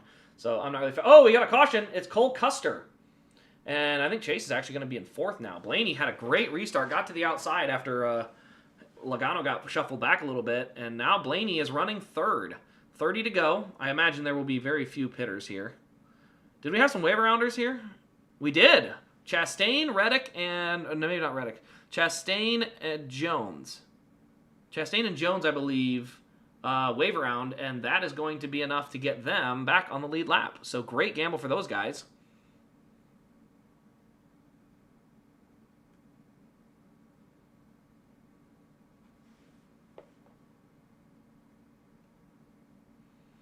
All right, so caution on the track. Custer got looped around. All right, let's get this. This is the last one, I think. Yeah, this is the last one. This is the only truck win, I think, from Martinsville that I've got. I don't remember who else won at Martinsville over the years, but I don't know that they made a lot of them. So this is, I think, one of the only trucks that, like I said, from Martinsville. At least one of the only ones I've got. That's Zane Smith. And bang, I've got all the Martinsvilles out. All the Martinsvilles that are for sale. Like I said, there's some other ones I've got. Wait, are there other ones I've got? I've got Larson's Spring Martinsville. That's right. That's right. And I don't remember if I still have Byron's Martinsville from 2022. So there's a couple of them. There's a couple out there. Okay, let's get going here. Those games are probably wrapping up right about now. Let's go back to the scoreboard central and check in on our NFL games and see who's playing well today. All right, 3:02 to go in the game. Ravens lead the Bears 23-16, and they are inside the red zone. Niners trying to claw their way back, down 15-26, but they are in the red zone with 2:30 to go in that game. Giants are pretty much done. The Giants are down to the Eagles 38. Where did it go? Giants-Eagles. I just lost the game. There, 38-13. That game's pretty much over. Patriots lead 32-13. That game is pretty much over as well. Bengals lead 38-32. What? Why is it a shootout? How is it a shootout? What's happening here? Breece Hall, baby! 16 carries, 119 yards, and 2 touchdowns. The Jets are in this game. 4th and 16, they're going to be punting from their own end, and the Jets are going to have a chance to take the lead on this next drive. My defending Kings will defeat the Giants. No. Yeah, it's already happened. No more Vikings. Vikings already played. They got spanked on Thursday night. I'm still a Vikings fan. I've always had both my teams. I've always loved the Jets and the Vikings. They rarely play each other. And when they do, I pretty much just root for whichever one has more to win. So, like, a couple years ago, it was literally both of them could use the win about the same. So I wore a Jets jersey, but I was kind of just enjoying the game. I sat back, the Vikings won, I'm like, all right, fun. So, didn't really make a difference. But, yeah, so I'm definitely, Minnesota, I grew up local in that area and everything. So, I definitely, if they play this year, I would need the Vikings to win it because the Jets have nothing to play for. But, there's years in the past where the Vikings have been bad and the Jets were good, way back, and then I root for the Jets. So it just depends on who needs the win more, because I do really want both of my teams to do as best they can. As a Bears fan, I hate both. How do you hate the Jets as a Bears fan? The Jets have nothing to do with the Bears, like, at all. Who you got, Green Bay or the Steelers? I think Green Bay is going to win, but I want to see Rodgers get the win. I think it would be fun. That being said, I do think Green Bay is the better team. But also as a Vikings fan, I really do need the Packers to lose.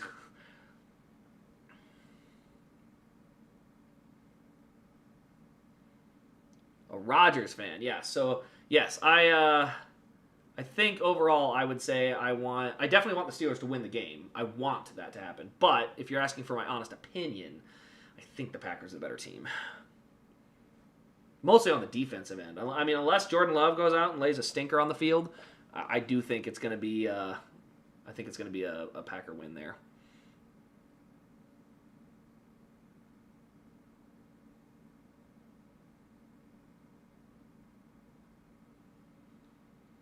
Looks like it's going to be a fun battle for the North, though, because, I mean, the Bears are better this year. The Packers are good. The Lions are good. I still am not giving up on Minnesota. I think, yeah, they played horrible a handful of times, but Carson Wentz has not been a great quarterback. He is a very bad quarterback on certain things, like executing small plays. And those small plays are things that are like 1st and 10 swing passes that should get you 9 or 8, 7, 6 yards. Put you in 2nd and 3, and he misses them, and then 2nd and 10. So, like, little things that do add up over the course of an entire game. So, yes, I love my Jets. So, I'm going to actually probably get that game turned on. 1st and 10. Ooh. Ooh. Ooh. Did we have a blocked punt? Did we have a blocked punt? Oh my gosh, I think we have a blocked punt. Oh boy, oh boy, oh boy, oh boy, oh boy. By the way, we're going to get going to the restart here real quick. But I am busy. Come on. Turn the ad off. I don't have time for that crap. So Blaney's going to take the outside.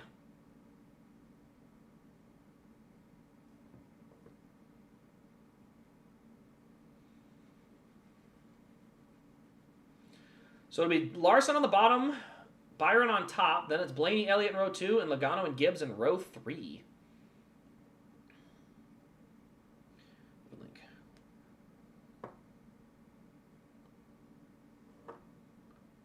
All right, here's the punt. This is a delayed coverage thing. Oh, was it a good punt return?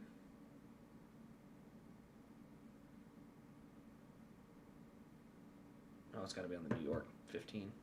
It's a good punt return. Oh, there's our restart, by the way. Ooh, Blaney putting a good run on the outside.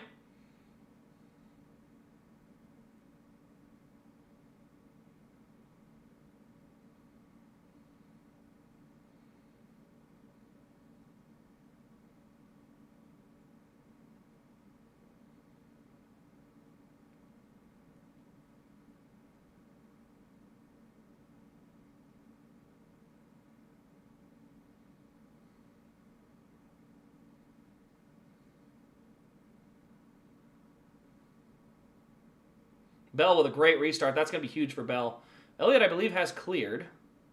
And Blaney has cleared for second. Ryan Blaney is here to play.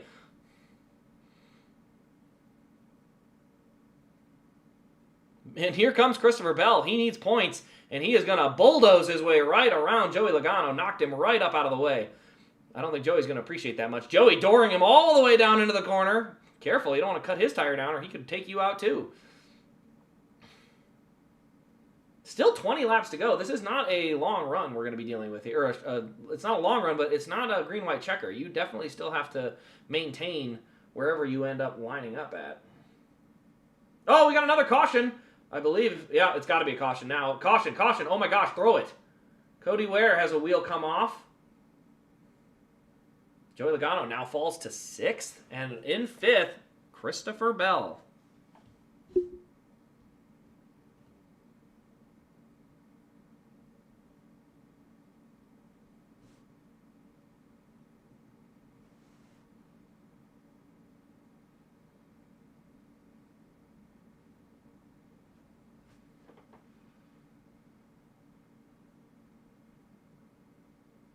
There it is. Pass. Caught. Down to the 6-yard line. That's Davis. The Jets. 1st and goal at the 6. 3:40 to play. Oh, they're going to score and lose, aren't they? They're going to score and lose. They're going to score a touchdown, and then the Bengals are just going to go right back down the field and win. I already know it's coming. I already know it's coming. It's a shame. I already know how the final score is going to be 41-39. Just telling you right now. That's the final score. I should bet on it right now. 41-39 final. So Cody Ware loses a wheel, so that'll be a suspension and a multi-lap penalty. Meanwhile, 17 to go as they currently run. So kind of a lot of cautions here. Oh, they'd have to score, though. I think we just had a sack, so maybe not. 3rd and 2. That's... What? They didn't get the first down earlier? No, I thought he did. Ooh, Joey Logano might be thinking to flip the stage here. He might come get his tires and then just start up front with 10-lap older tires. That might be his plan.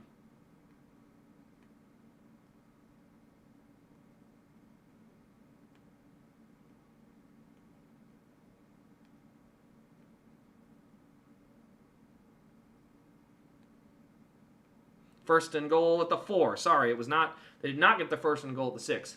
But now they're at the 4, and they did get the first down. So, there could be some strategy coming here, guys. I see a lot of guys with tires on pit road that are either going to pit now and flip the stage.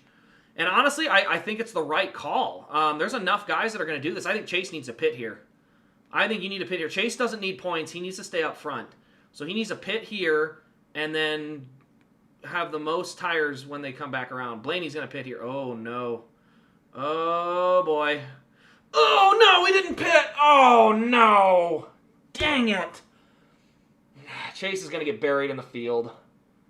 Dang it, man. That was your shot. Gustafson, what are you doing, man? You don't need points. Gosh, dang it, man. You literally don't need freaking points.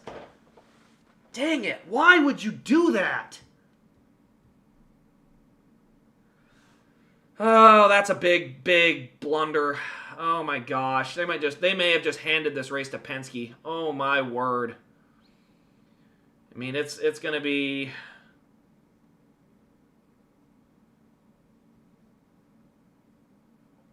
It's going to be... I mean, maybe there's only like 5 cars, but they're only going to have like 8 laps on their tires, so... yeah, I don't like that. I think that was a very, very bad decision. I think that was a bad move. I mean, I guess we will see, but that seemed like the right opportunity to put your other stuff on, because I think they just handed this race to Penske. So unless they're not going to pit at the stage, I believe they just handed the lead of this race to Penske.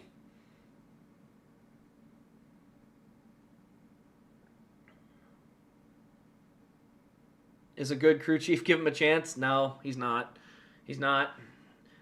Now, don't get me wrong. Kansas, everyone looked at Kansas and said, what a genius call. If there's not a second green-white checker, he finishes 10th. Let me point out, he was running 8th at the final restart because they had lost so many spots on the 4 tires. So, no, it was not the right call. It just happened to work, by the way. By no means am I saying that, yeah, I'm not happy it worked out. However, we have to be honest about the fact that he was 8th coming to that second green-white checker. I mean, he was going to finish 8th under the original pit strategy. He got lucky, and I'm happy he got lucky. But I will factor luck in like that and say, I wouldn't do it again. If it happened and unfolded next spring at Kansas, same way, caution comes out, whatever, 2 tires, please. Give him the track position. But yeah, I mean, the reason I'm so disappointed is, like, I know Larson and Byron need the stage points. What I'm a little perturbed, I mean, you know what, now that I think about it, there's only 18 cars on the lead lap. And of the guys that pitted, they are 12th on back. So there's only 6 guys on these fresh tires. So you're going to start 6th on new tires to start the next stage? I don't know that I would have given away my track position. I really don't. That, dude, yes, I did say luck doesn't exist on Twitter. I was not being serious. Like, what happened to Byron at Vegas was absolutely bad luck. That was not a serious quote. When I said, oh, there's no such thing as luck in racing. Yes, there is. 100%. So, no, that was the sarcastic comment. That was misread. But no, I 100%, luck is a massive piece of racing. Fluky champs, Logano, Elliott, Blaney. Technically, you could absolutely put anything in the next gen has been fairly fluky. You could put 2018 in there, I believe. 2018 was Logano though.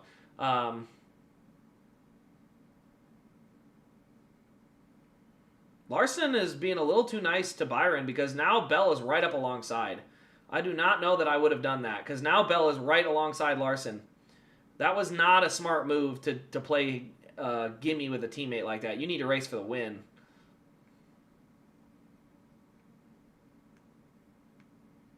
$10 to go.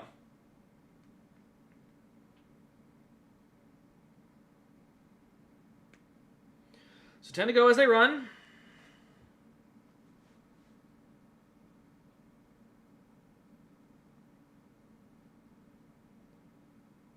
Oh, no, it happened, by the way. The Jets did score their touchdown. Jets lead 39-38 with 1:54 to go.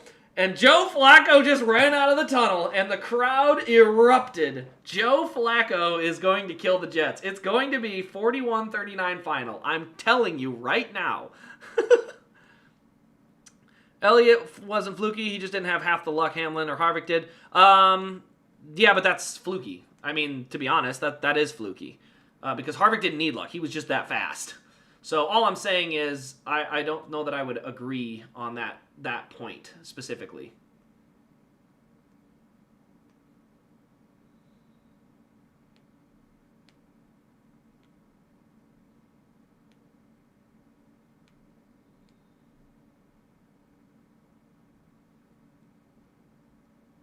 I don't know where I'm hearing whistles from.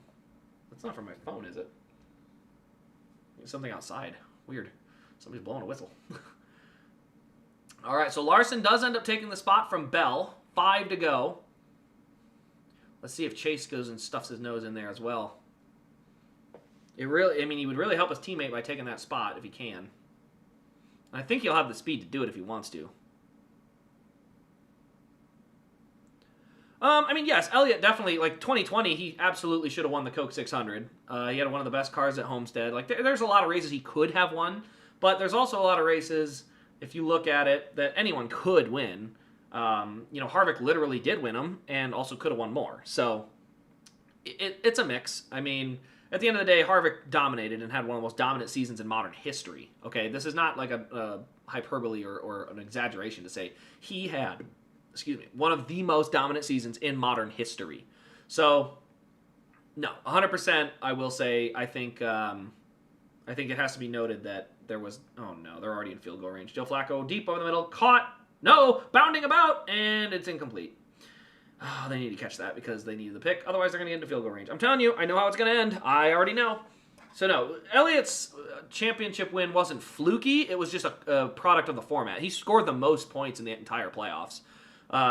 So he definitely was executing at his best at the end of the season, but I still think the format is dumb. So I'm willing to say that. I think the format is dumb, and that's a problem.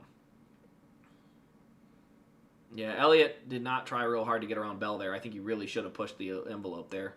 You know you're going to come and pit and take your tires. I really think I would have... I think I really would have wanted to get an extra spot because I don't want to start behind him in the next stage.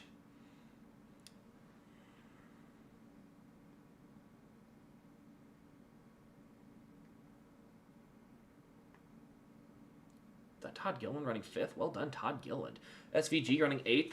Blaney only got up to 11th, so I don't know that the new tires are doing much. That's not a good sign, by the way. The new tires aren't doing anything to move through the field. So, unfortunately, I have a bad feeling that we're going to watch all those cars that just pitted stay out and inherit the race lead. Oh, lovely. Oh, that includes, the guys that took the wave around. Crap. Not a good call, man. I'm sorry. That was not a good call on Chase Elliott's part. They absolutely needed to pit there. They absolutely needed to pit. I didn't care for that. I think that was a bad call. I think they went on to win the race. They need to pit there. I just think that's the realistic part of it. They need to pit there, go out, run out to the lead, and I think they would have controlled the race to come to the finish. Shoot. God, you gotta get that call right, man. There was just no reason to stay out there. I mean, he doesn't need the points. Take the track position. That's what drives me nuts about Gustafson. He will not ever take free track position. He always declines it. It's like you have an option to just forfeit some stage points and steal a bunch of track position. And it's like there are times when the stage points matter. Right now, it does not matter. He is a must-win only to advance. So why on earth was he the only guy to stay out and take points that literally didn't need the points? Golly, I hate that. It's such a small brain move. Like you know your deal going in. I must win. I have to win this race. What is the best chance to win? To pit there and be the leader on the next restart because everyone else is going to pit here. That's the best call, is pit there and be the leader now. They didn't do that. The only argument I would say at this point is just don't pit at all. Don't even pit at the stage at this point. There have been enough cautions. I do think there's an argument you just don't pit now. I really do think that's a legitimate argument you can make. Is that from now, you just don't pit at all. 4th and 9, incomplete. And the Jets are 1-7. We are victorious. We are winners. Not like Alan Gustafson. Honestly, I would be okay with Chase staying out here too. Pits are still closed. Okay. So the Jets win 39-38. Victory for the New York Jets. Should have kept Rod. No. Aaron Rodgers would have died behind that offensive line. It was the right move. It's not Aaron Rodgers' problem. It's the Jets that were the problem. But I don't think this team was built to win with Rodgers. I think him going to the Steelers is better. Still 1-7. Hey, 1-7. No goose egg. 1. We are not going to be winless. That's all that matters. The winless season is over. We can all relax. We are not going to be the worst team in history. All right. Is everybody going to pit here? I think everybody's pitting. Yep, they sure are. I think I would have taken. I don't know. You're guaranteed to lose spots, man. I don't know. I just don't know how else you can really put it. Great stop for the 9. 9.7. One of the better stops of the day for him. Larson with a 10.0.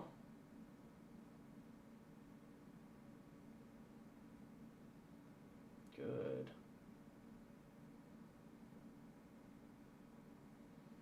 Okay, he'll jump.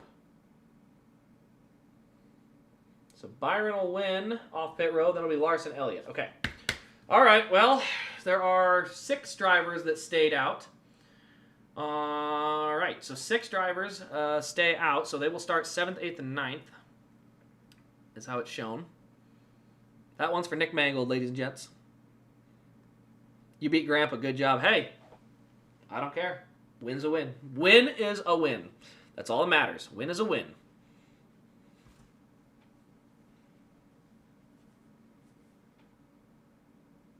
Byron's in the exact same spot as Chase, needs to win. See, that's not 100% true.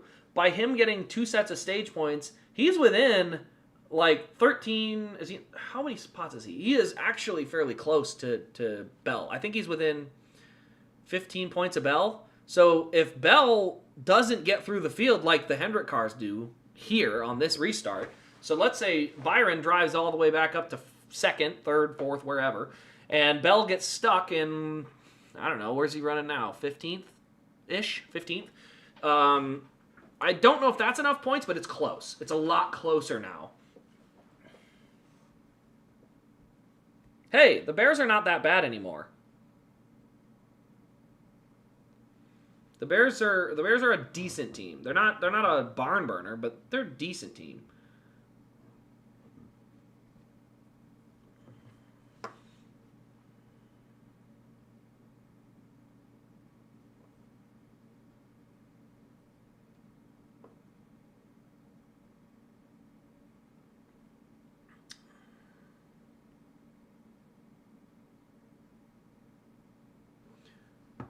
Who's the leader? Tyler Reddick is the leader. Oh, okay. He pitted on that caution right before. So Tyler Reddick is now the leader with 4 lap older tires than Hamlin, Logano, Gibbs, Cindric, and Blaney. And then all the fresh tires are they're on back. So 7th, 8th, 9th, 10th. So I don't think Hendrick threw the race away, but they certainly opened the door for Penske to win this thing. I think had they just pitted with the other guys, I think they would have been in a much better spot to maintain. Because right now, by the time they drive through the field and get to Blaney and Logano and the Penske speed, I think they're going to burn their stuff up is my concern.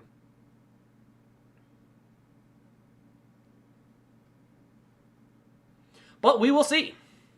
Cowboys are going to beat Denver. I think I actually had that chosen on my thing. All right, let's go back to the NFL scores. Any new changes? Nope. That looks like what we expected. So the only game that changed down the stretch was Jets-Bengals. Everything else was pretty much cut and dry.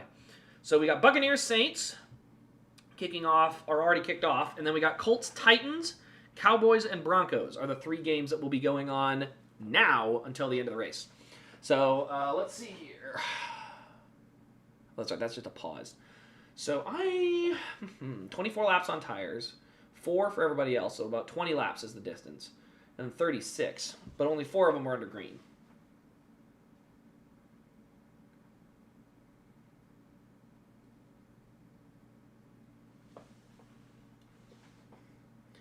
That being said, Chase needs to get hyper aggressive here. He's been running behind his 2 teammates all day. He cannot continue to just run like that. It's time to go run for the win.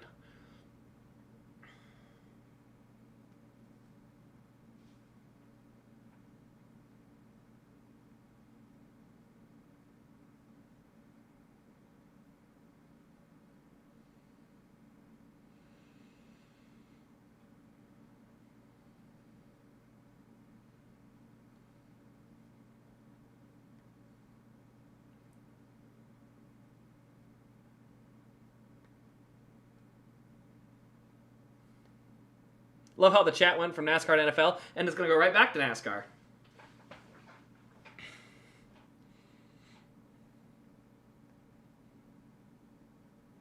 See, here's the thing. They got beat by the Ravens, but you got to remember the Ravens were without Lamar Jackson. Lamar Jackson is a very big difference maker. Oh, no, sorry. I was wrong. They got beat by Tyler Huntley. Never mind. No excuse. They're garbage. Sorry, Bears. Maybe you're just trash. Whoops.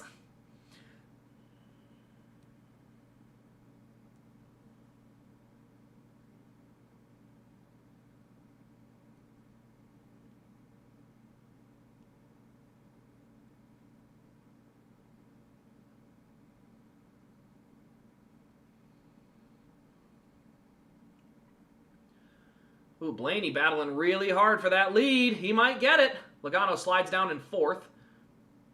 But with Logano sliding down, here comes Byron. He is not going to be denied.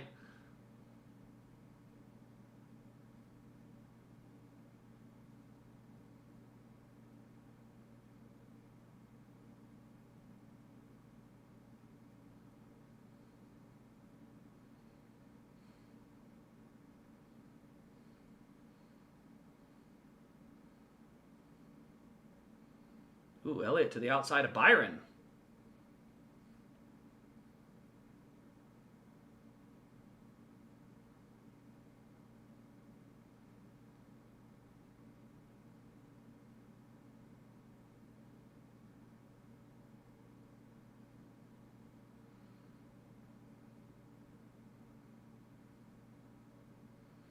Elliott's going to try and get that spot from William Byron on the outside.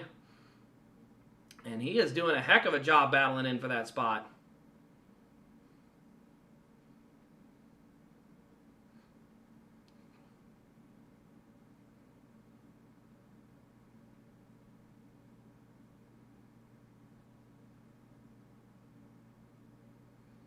he almost squeezed him in the wall. Elliott might cross him over and go low on him. Nope, he's going to just follow in line.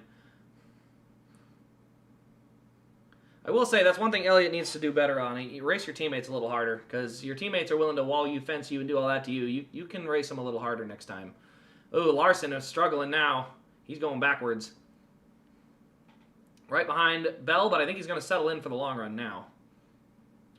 Meanwhile, as they run, Byron settles into 7th or 6th. I think he settles into 6th. I can't tell. The running order is all messed up. I think it's 6th and 7th is where they run.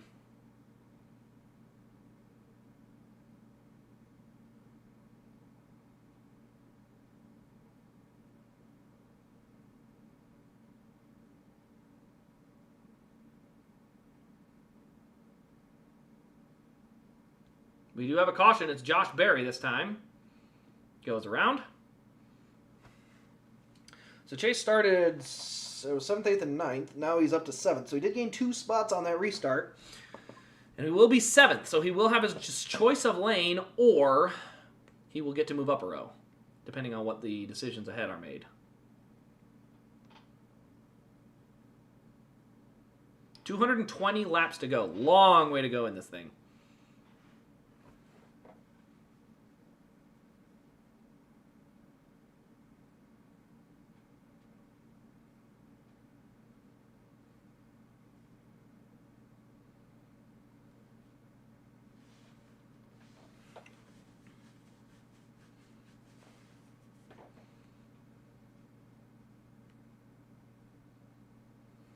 Oh gosh, Bubba shoved it in so hard. That might have been the reason. I don't know if I can really fault that.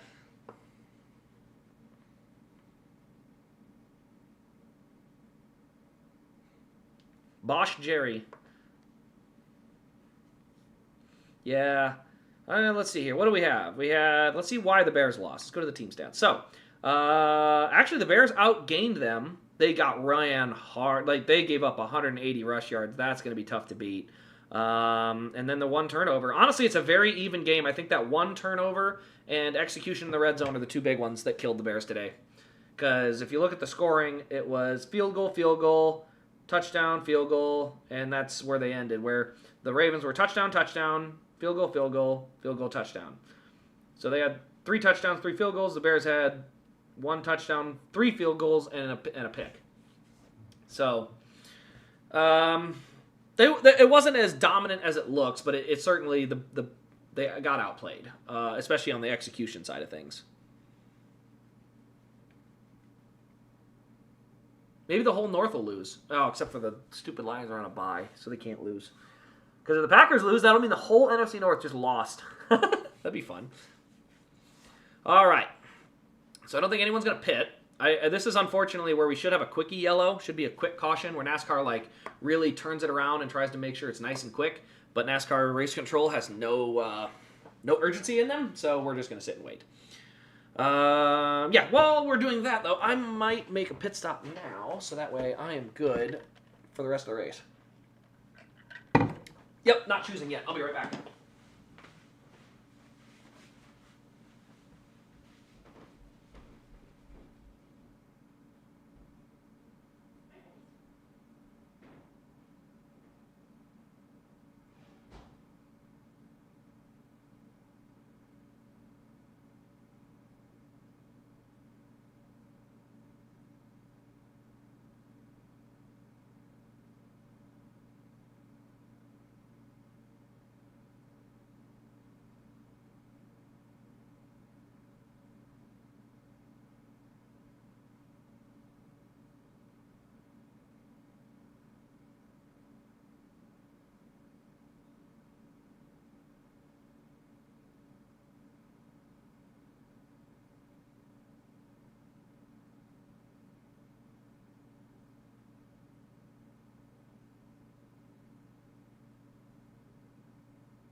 Alrighty.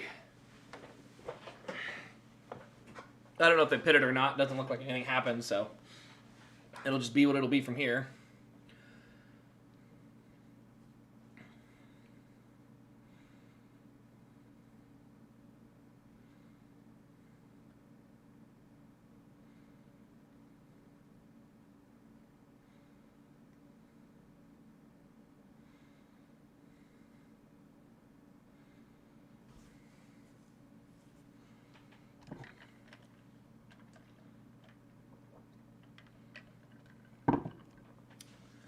All right, we are up to 19 cars on the lead lap, by the way, as they currently run. Very curious. Right now, Larson has the last spot on points by 4 points. So Larson has to stay within Bell's range by 4 spots is the key. Now, good news is he's been fast enough to do that. So I don't know that he'll struggle, but pressure definitely is not off. He has to definitely run his way all the way out on this.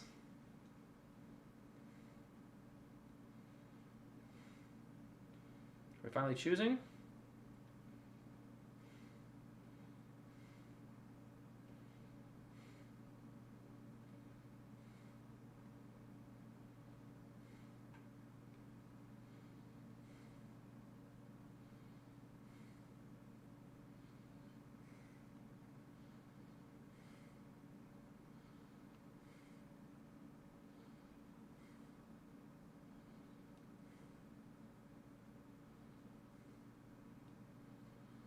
All right, coming to the restart.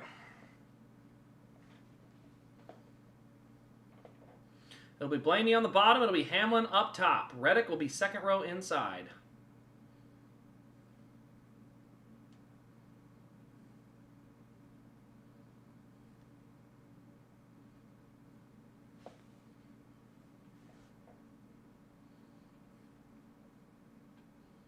Side by side still. Hamlin really going to battle it out. Let's see what he can do.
Ooh, Chase with a great move. He's going to get all the way back up to 5th.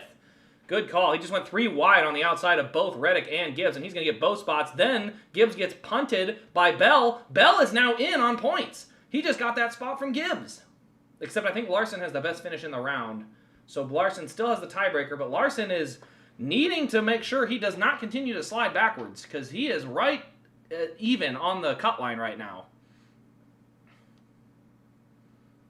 All right, now we get to watch and see what Larson is able to do from here on out. And Byron. Byron is up to 4th. He's going to be closing in on Joey Logano, but he has to, no messing around. You can't sit there and pedal around him. You need to just get the pass made and move. Because his car's going to be better for about 30 to 40 laps, and you need to make sure you take that spot when you can. Ooh, really slow on the backstretch is Briscoe. He's coming to pit road. He's got an issue of some kind. So Briscoe is pitting now.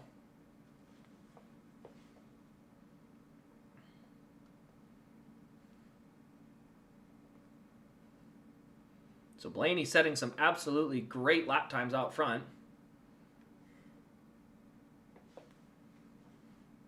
Now remember, the Hendrick cars really get going a little later in the run. And so we should start seeing somewhere in the next 15 laps-ish, we'll start to see some movement. That's where they were really setting themselves apart. But it hasn't happened yet. It's probably about to, because the lap times were falling from about 20.2 to a 20.8, and they only fell to about a 20.4. And that was where it really separated them in the midsection of the run.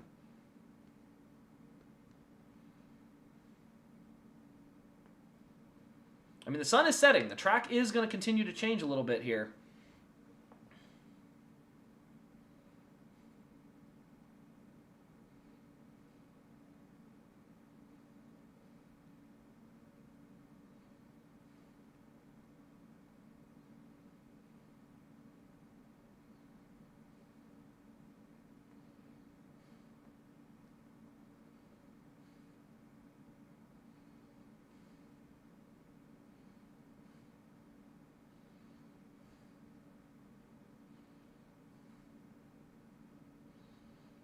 Elliott heating up Byron.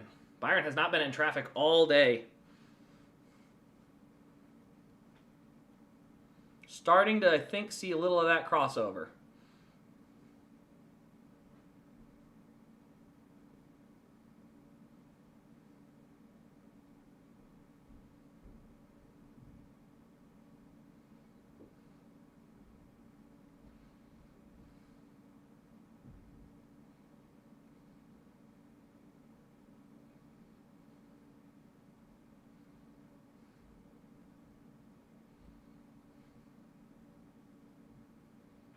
Ooh, Bell gives Elliott a big shot. That'll move Bell to the inside.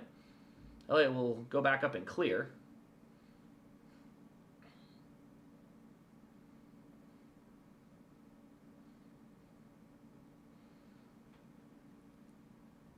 I'm surprised I haven't seen Byron get anywhere closer to Logano. I mean, with how dominant that car was, it appears once again that Byron might just be a clean air merchant.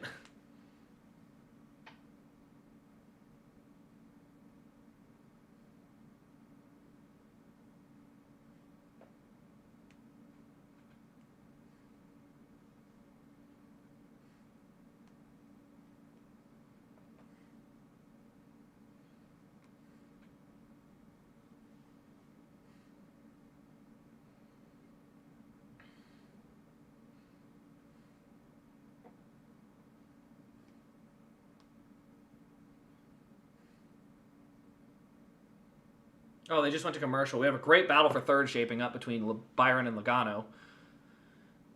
Byron is right on him, so the question is, how long will it take Byron to make that move?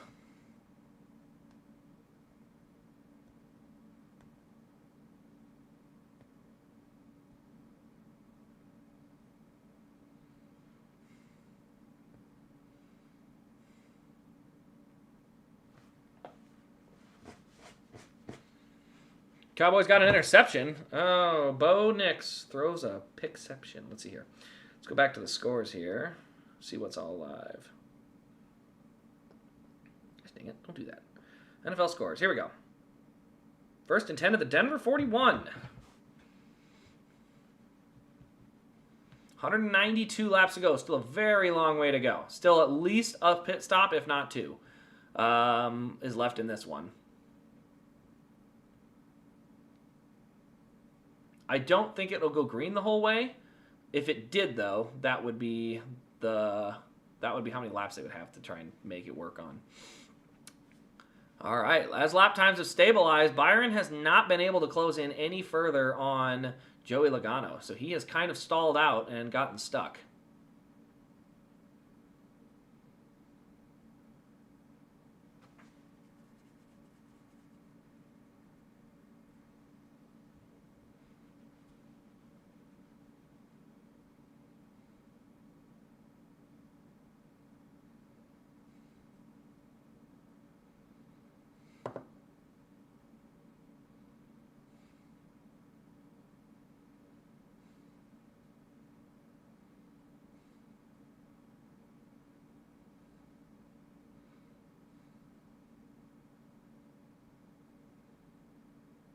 Logano goes bottom to top, throws a 3-lane block on Logano throws a 3-lane block on Byron. Now he's going to do it again. He's going to roll in low, surf it up high, and then try to pull it back to the bottom. Byron's going to have to make contact. You're not going to get around him without some contact. I don't think you can sit around and wait for your car to just wear out, because he's going to block all 3 lanes. And the longer you wait, the better his tires are going to be compared to yours.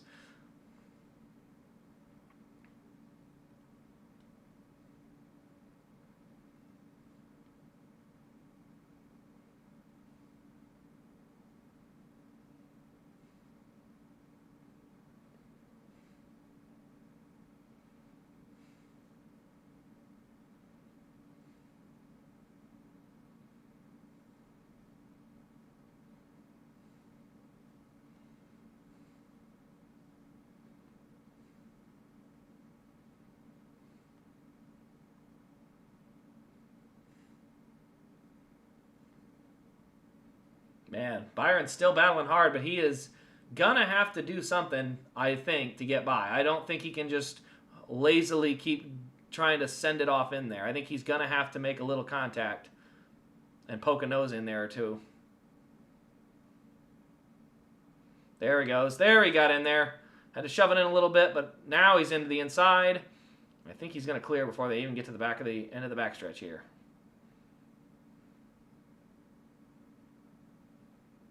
And he will. So Byron does take third. Now, how long does it take him to try to get back to second or first?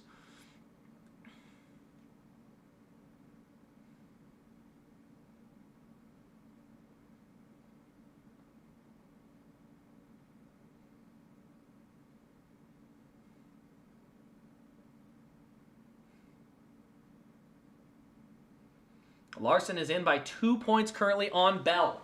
So we do have one heck of a battle going with all these guys. Everybody in the top, well, let's see, yep. I think everybody in the top, 6 has won at Martinsville in the past. Yeah, top 6 guys all have wins at Martinsville. So experience does pay off. Whereas in the old gen or new gen car, it doesn't matter. Martinsville's Martinsville.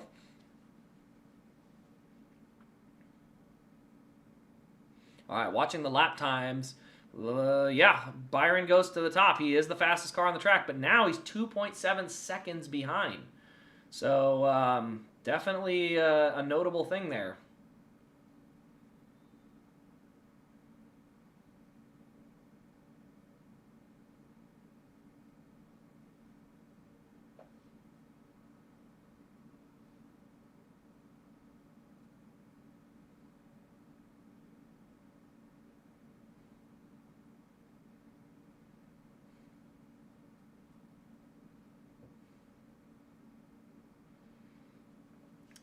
All right, keeping an eye. I'm just going to keep watching lap times. Best car on the track is William Byron right now. So he is going to be on a mission. Not by a bunch, but 10th a lap will slowly whittle it in.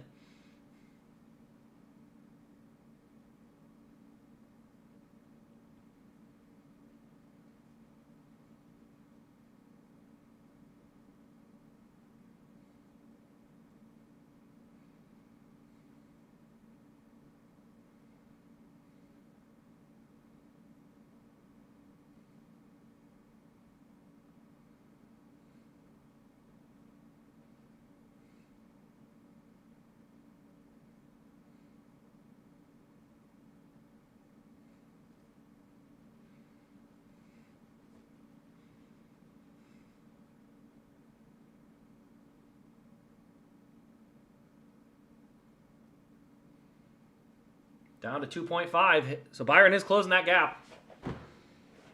Hamlin, meanwhile, is just sort of chilling in second. Hasn't really done a ton all day, but has just maintained a top 5 running position all day. And he's outrunning his teammates so significantly that cannot be understated going into next week. Like, even if Briscoe and Bell and all these guys are eligible, he has been outrunning his teammates all day. So there is definitely a factor that for Denny Hamlin going into next week.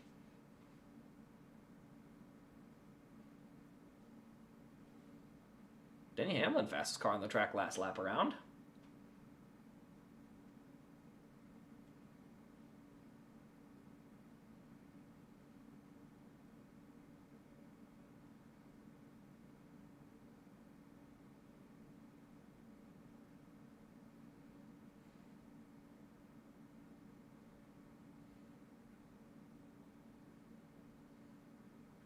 Elliott has closed in on the back of Logano, but he hasn't been close enough to make a move. Meanwhile, it does appear that Byron is going to get to Hamlin here in the near couple laps, or the next few laps here.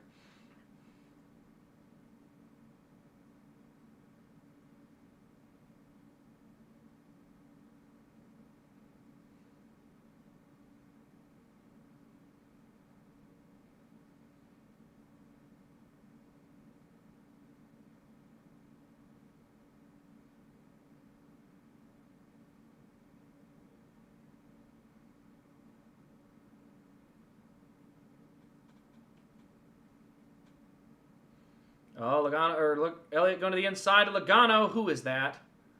Logano tries to put him into the berm.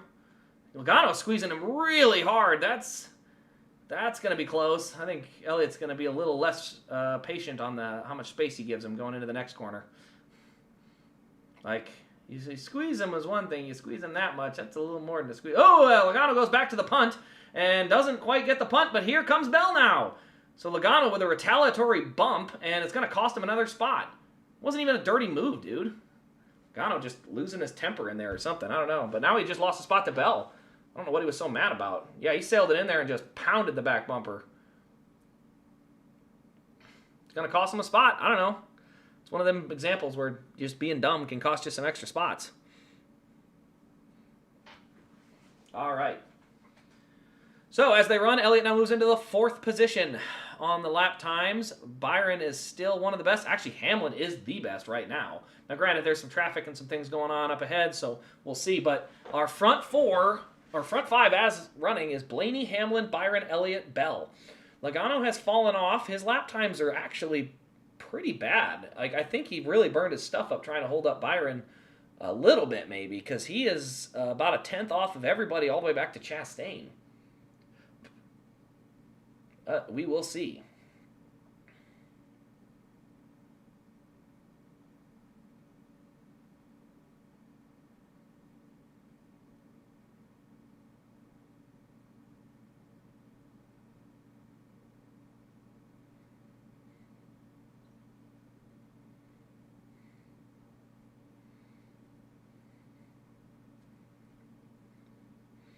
So with both Larson Blaney, Hamlin, Byron, and Elliott is 4.1 back. He really does need to run a lot of good laps to just get back in striking distance for a green flag stop to potentially be the difference maker. Now the good news is I think with this stage, if it goes green the whole way, you can 2-stop it, or you can 1-stop it or 2-stop it. So with 165 to go, is that Hamlin? What happened to Hamlin? Oh my gosh. Denny Hamlin just blew up, I think. Denny Hamlin just blew up. We're under commercial. We'll find out, I guess, when we get back. But for those of you who haven't got back from the commercial yet, Denny Hamlin had an issue on the backstretch, went to pit road, and he is done. I don't know what happened. I saw a lot of smoke. I don't see any fluid, so I don't know if he just lost an engine, I don't know. Major development there, though. Can we see what happened?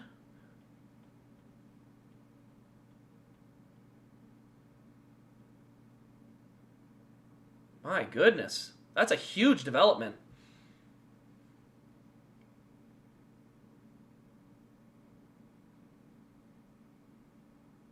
So Denny Hamlin has a major issue. And it looks like it's going to end his day. I can't see exactly how. Priest just got by Logano, so Logano is slipping. There is definitely something. His car is falling off quicker than everybody else.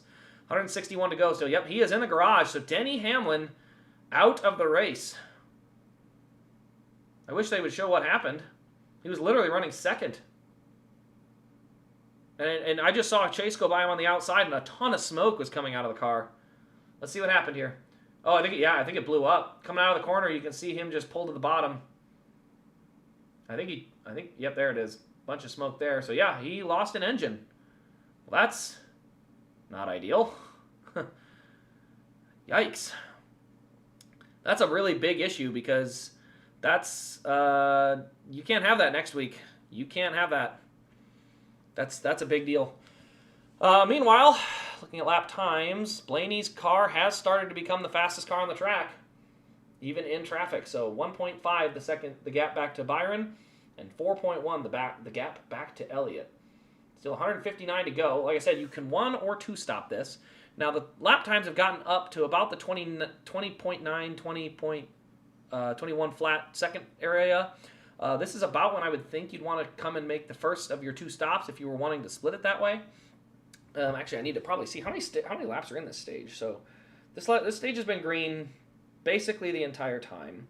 There are 80 laps in the stage. So this is about the time, if you're going to split this stage 80 and 80 and 2 stop it, this is about when you want to do that. You'd want to stop about now, and another 160 lap or another 80 laps, you do it again. Otherwise, you run an extra 40 laps. I think the fastest way to do it is to do a 2-stop. But that's it's a risk, because if you do end up losing that extra lap. Now, the difference is right now the lap times, as they show, are there's enough of a gap that I think you can make some of that up.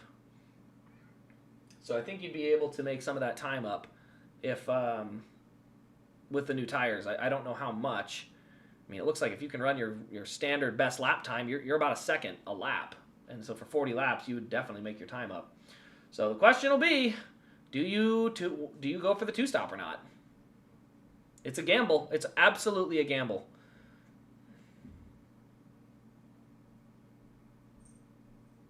I mean, Byron's in position to strike if he wants to. I don't know. I don't know what I would do here. If I'm a guy like Ryan Preece, though, I'm absolutely taking the 2-stop strategy. Although he's been so good on the long run, maybe you don't even want to do that. Maybe you just let it roll.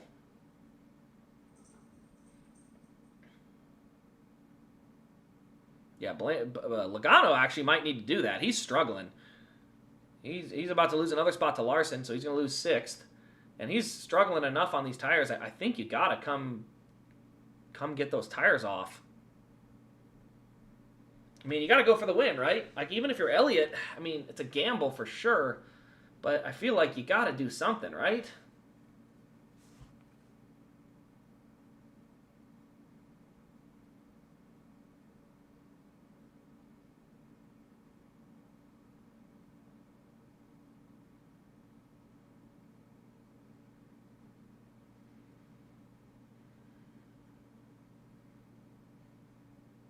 I think the fastest route is to do that, though. But you'd have to stop, like I said, relatively soon. Because you got about 80 laps on the tires now from when the actual start of the stage was. So any 2-stop guys are going to have to stop in the next 5 to 10 laps if they're equally splitting it. I think it's a good call long term. Maybe they've done the calculations on it and it's not, but I feel like that's a decent. It's a tough gamble. You have to be all or nothing to go for that gamble. I mean, right now the top 3 guys are must win. But I mean, you're gonna go another 40 laps. Go to 110 to go, and then go another 110 laps.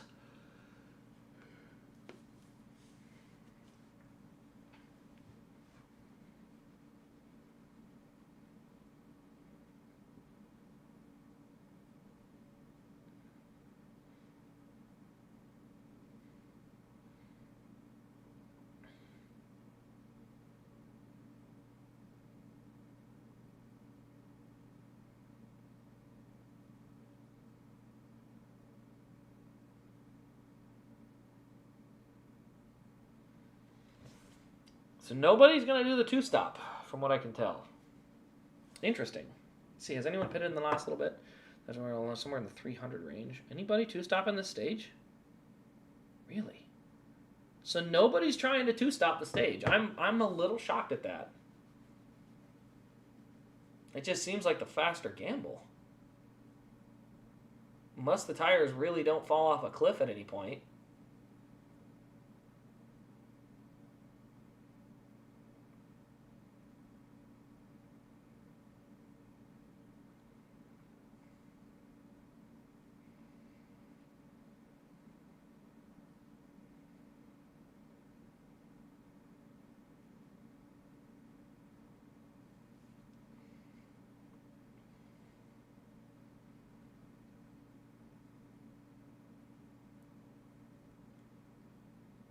I'll be honest. I really think somebody should have tried it, especially for them guys that are in a must-win.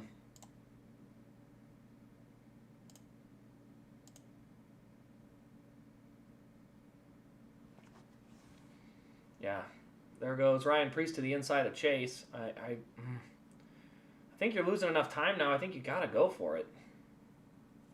Go for the 2-stop. I mean, what do you got to lose?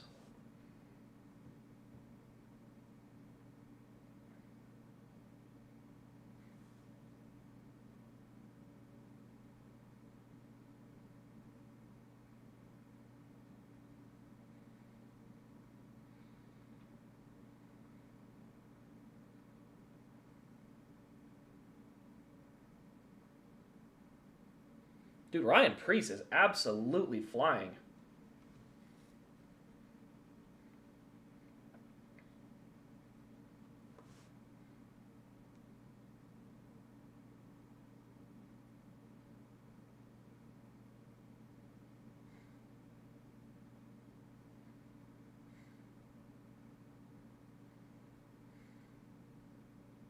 I think now it's too late. I think you're with only 140 to go. I don't think you want to go. You'll just wait the extra 20 laps and balance it out and go half and half. But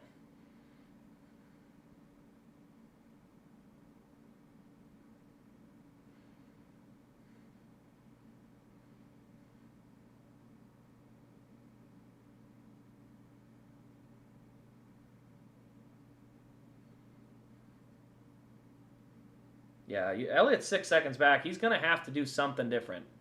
They are not going to be able to follow their leader their way into this.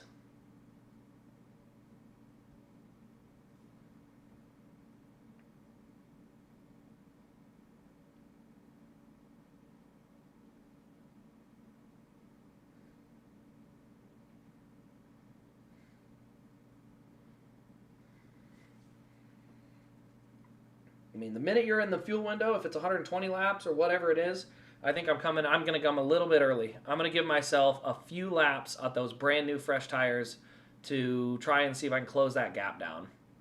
I mean, it looks like it's going to be about a second a lap.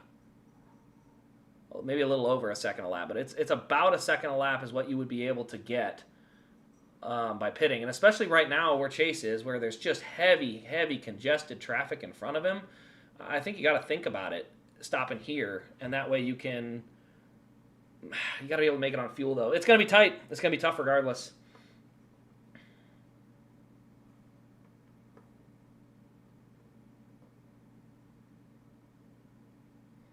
Norris, Verstappen, Leclerc. Oh, my gosh. Where is Piastri? Piastri's in 7th.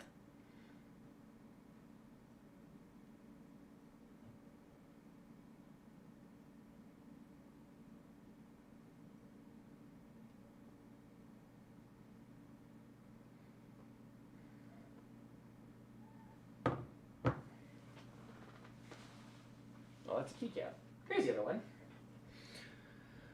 Yeah, Chase is in really heavy lap traffic right now, and I know you want to wait until another 15 laps, but you're going to be battling this lap traffic for about the next 15 laps. It's going to cost you so much time in the heavy lap traffic. I would pit now and just jump ahead. I know the gamble is like if a caution comes out right now, then you're in trouble, but the other gamble is if it runs green, you're going to just get yourself out of position to a point where you can't make it. You can't make enough ground up. I mean, he's 6 seconds back. They're going to have to hope for a yellow at this point. Fastest car on the track right now is Ryan Preece, actually, in 3rd. So Ryan Preece is coming. He has got the fastest car on the track.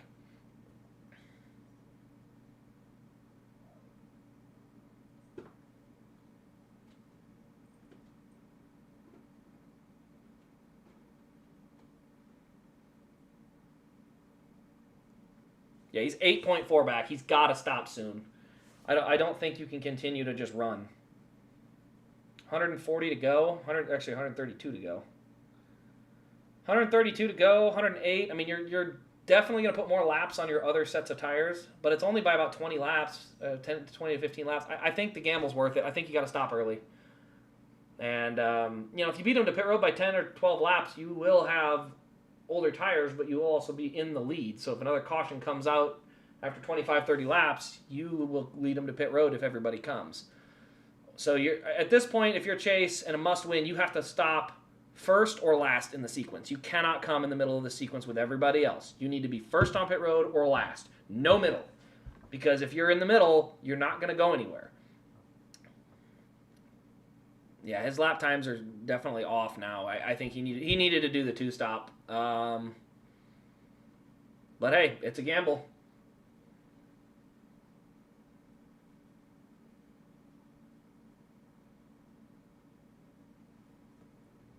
Try to see if we got other guys on the 2-stop strategy thus far. Bubba Wallace is the first guy on one of the strategies. Zane Smith is another one. These are lap cars trying some stuff, but their times are great after they come out of the pits. So, Byron's closing in. Byron and Priest, they should run long. They've got long run cars. Elliott is 9 seconds back now. He needs to come as soon as possible. I think it almost might be too late now. And I don't know if there's anything he can do. From that far back, you're preying on cautions because you don't have the car to win.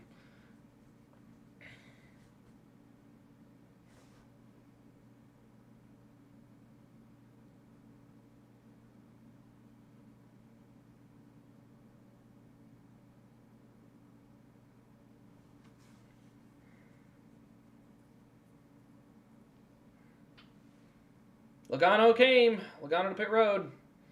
This should kick off the cycle. Here comes Chase. All right, good. He'll be the first one to pit road of the guys in the top 5. No mistakes. Just a good, solid pit stop. Good stop. He's good and gone. All right. 10.4.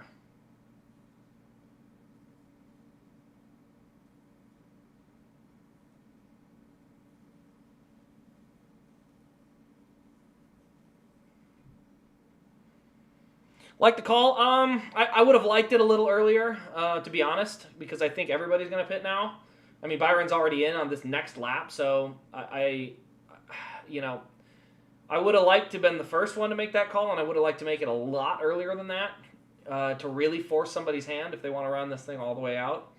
But yeah, right now everybody's on pit road now. So as much as it was nice in theory, everybody pit within the same 3 laps of each other, so I don't think it's going to change much.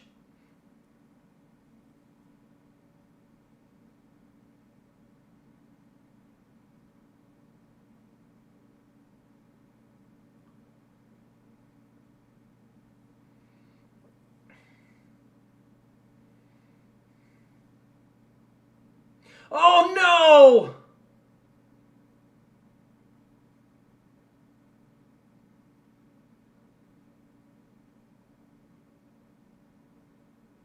Oh my gosh. Oh my gosh. Oh my gosh. This caution just ruined it for everybody. Oh my word. Oh my word.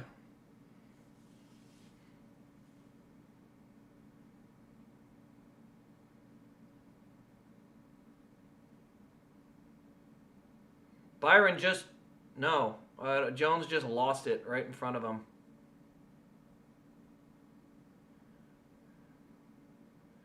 I don't know what happened to Jones there. Oh, boy.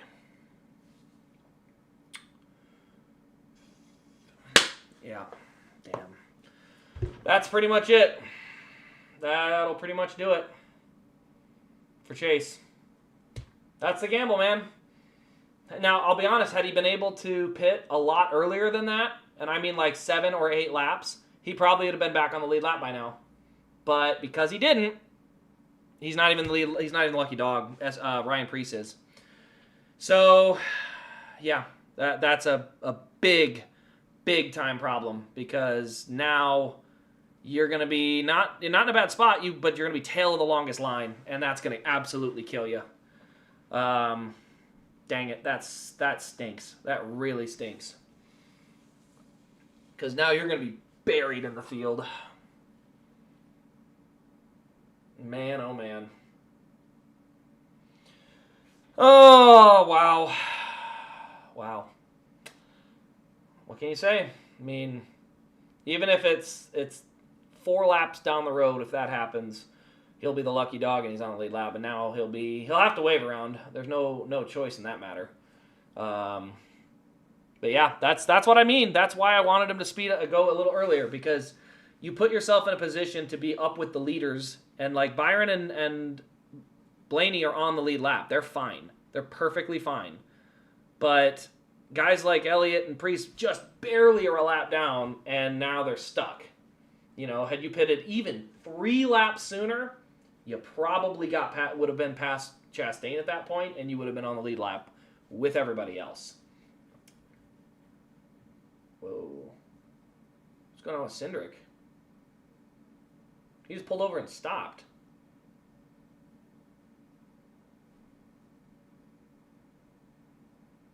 They gave him a penalty.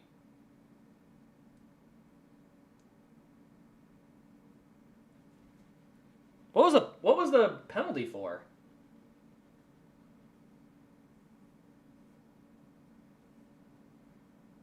Guess he goes tail of the longest line for something. Don't know what. He sped to avoid losing a lap. But he didn't lose a lap.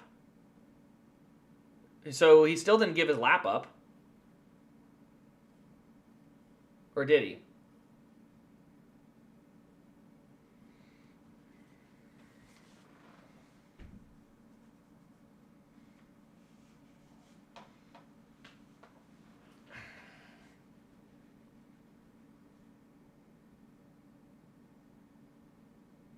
Broncos up 13-3, Colts up 10-0, and Buccaneers up 7-0 as they currently go. Yeah, I think that's going to be a tough one for Chase. Like I said, he's going to need extra cautions or something. They'll wave around here once the pit roads does finally open. 117 to go, but he'll wave around. See, here's the thing, guys. If he had done the 2-stop strategy I was talking about, he would have probably been near the leaders and been on the lead lap for this caution. So that gamble would have still paid off because enough guys pitted that he would have been on the lead lap. And that's why I think that, man, you got to do something to win the race. You got to. This time he got somewhat snake bit, but the problem is he did the same strategy as every single other person. And that's Alan Gustafson, though. If there's a way to steal track position with strategy and not have to physically pass him on the racetrack, he doesn't take it. He never takes the free track position. If there's free track position up for grabs, he will not take it. He will not use it. And there's nothing else you can really say. He doesn't use the track position to his advantage. He just doesn't do it. So, I mean, it's unfortunate because it's the reality of where it is. But, you know, I don't know what else you can really say about it. I mean, if you don't take advantage of it.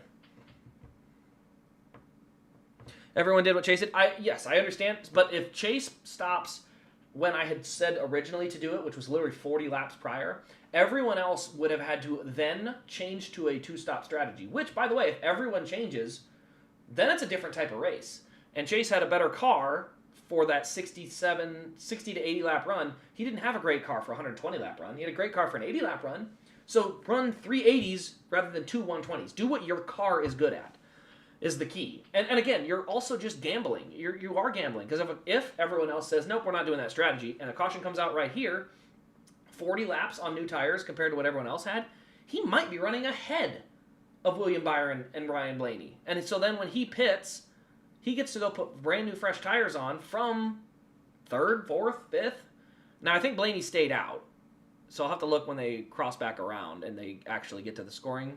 But at the end of the day, if you have any way to steal an advantage on the guys that are beating you, they're faster than you, take it. Give yourself a shot, though. He didn't give himself a shot because he just did exactly what they did from 10 seconds back. You're not gonna run him down.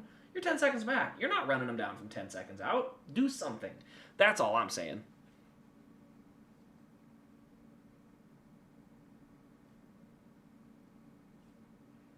You should get to start where you run. Well, the wave around doesn't quite work like that because you wave around right before they choose. That being said, the good news is I think there's going to be enough waiver rounds that Chase will be fine. I mean, he'll literally have nothing but he'll have Ty Dillon in front of him, and then everybody else will be lead lappers or maybe a couple lap guys. But he shouldn't have anybody overly difficult to deal with on the restart. But yes, it is still annoying that, like I said, everybody from there on back is in that position. I mean, it's basically a Byron Blaney duel. Everybody else is trapped. Now, that being said, if we run 30 laps and a caution comes out, do you pit? Because if you're Elliott and you're the last guy on the lead lap, you pit without question. But if you're not and you're up front, do you risk that track position? If everybody else pits, do you, from in Elliott's position, do you then not pit? You know, do you run 30 laps and just say, you know what, I think I can hold it, and then you go up to the front? You know, there's a lot of gambles to take place if you choose to take them. That's the problem, though, is they don't typically take enough gambles. Alan Gustafson is one of the most bread and butter crew chiefs. You get 4 tires of fuel every single time. There will be no track position to be gained. You will pass every single person on track. And as we've seen, that's not how you win races. You got to steal some track position occasionally. Because once you get clean air, you might do really, really well with it. But you got to at least gamble to get it.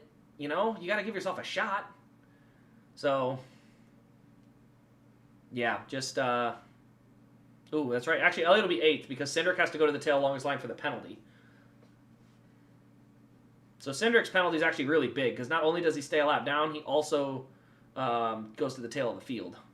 Or no, he might stay on the lead lap. He just, does he get to stay on the lead lap? I guess that makes the speeding worth it. Maybe not. All right, chooses on. Blaney goes low. Byron goes high. Oh, yeah, there's a lot of lap cars in between them. You can see just how many lap cars are going to be up on this choose here.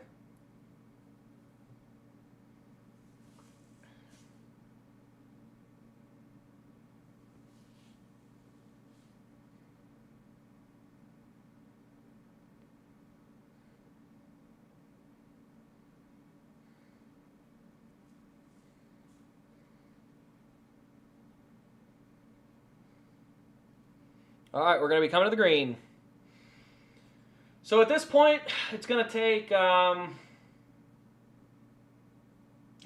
something spectacular.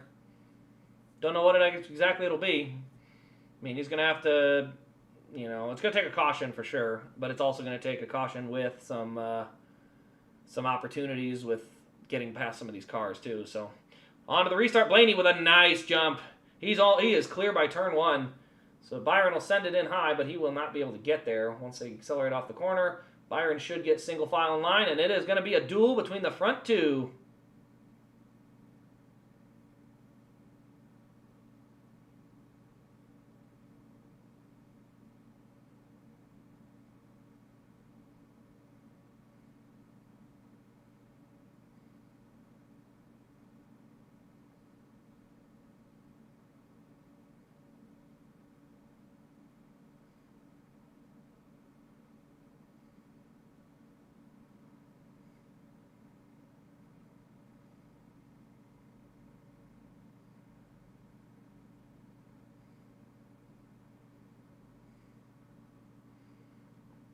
Byron is hot on Blaney's tail. He is not going to give this up.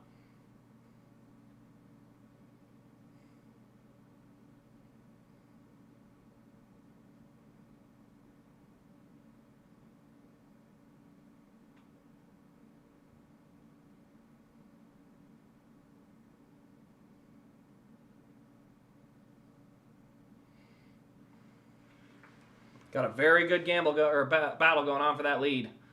Do not turn away from that.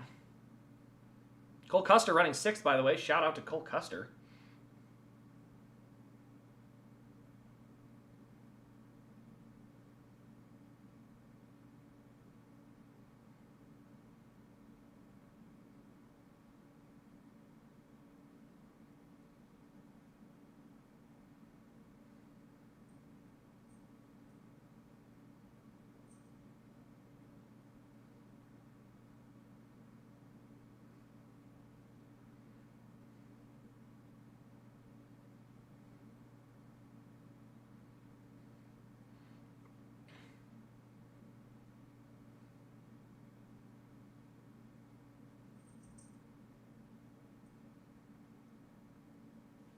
Hi, buddy.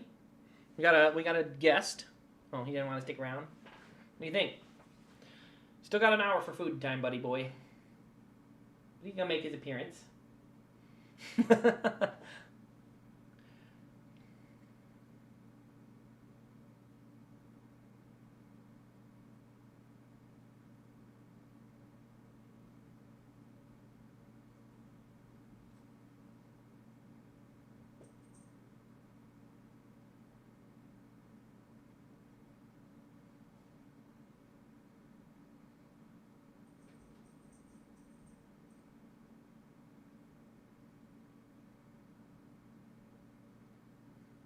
Oh, we got a caution. It's Carson Hocevar.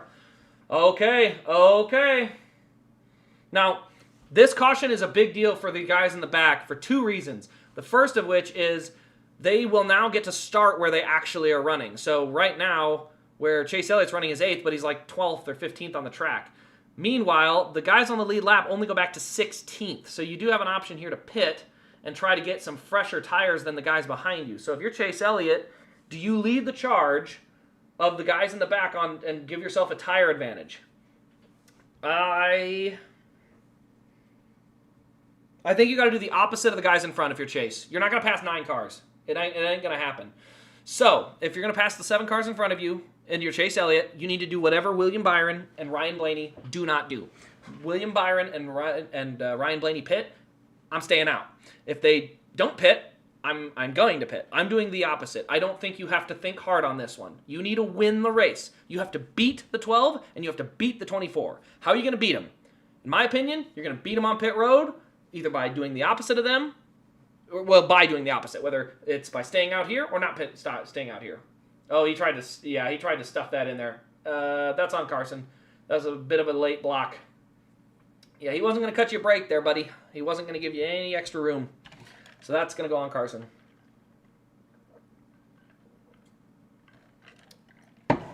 Well, that's the thing, though. The tires do matter. Oh, my gosh. He did the same. Oh, my gosh, dude. All right, well, there you have it.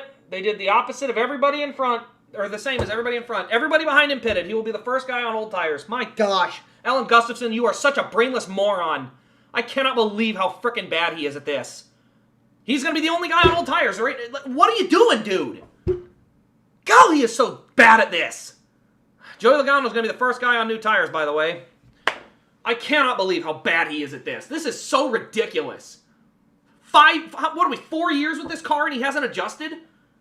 4 years with this car and he hasn't figured out that you can't pass. Unbelievable. It looks like Bell did beat Joey out. That was a terrible pit call, though. Absolutely terrible. Well, I don't know. I don't have words. He just doesn't do it. Chase is not going to be the first guy on old tires. It might be Larson. Larson might be the first guy on old tires, but you could have been the first guy on new tires or the last guy on old tires or one of the last. And every time I'm going to choose, give me the first guy on new tires to charge through the field. Good grief, man. They didn't give up anything to pit, by the way. Joey Logano and them, none of them lost positions. That's my point. That's what drives me nuts. You lose no positions and you get fresh tires. Not now. Not now, you don't. I mean, it's 25 lap fresher tires is what you would have gotten. God, this is why I want Alan Gustafson fired. This is why.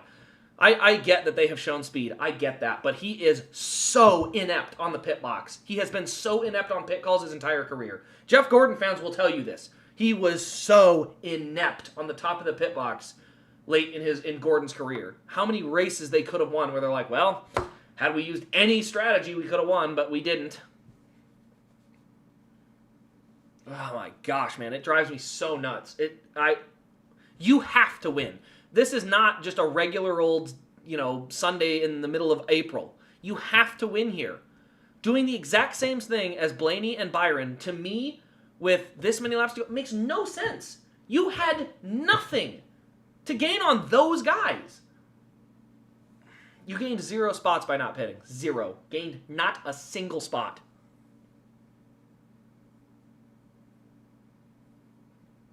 Well, Jeff Gordon won 92 races, so I think there's a strong argument he absolutely would have won some other championships down the road. With different format changes, that is. Because he was one of the best point racers in NASCAR. But, points change. I mean, 2007 is almost not even arguable. 30 top 10s, 30. He finished outside the top 10 6 total times. Like, nobody was touching that. That was a historic season. 2014 is arguable, but for sure, you can't argue 2007 much. All right, Blaney and Byron up front. Like I said, I not at all a fan of the decisions that were made there. Not at all. That is a big time goof up on that part. They gotta be better. They gotta. All right, yeah, Joey starts 13th. He gave up one spot.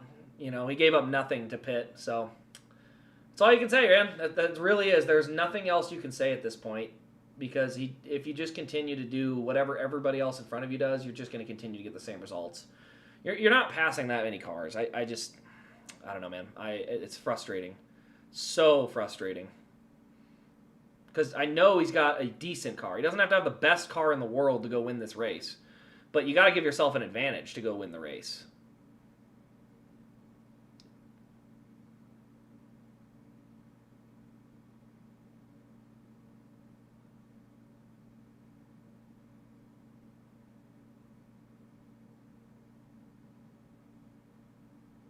Yep, here comes Larson on the inside of Chase, and then after that, it's all the freshies.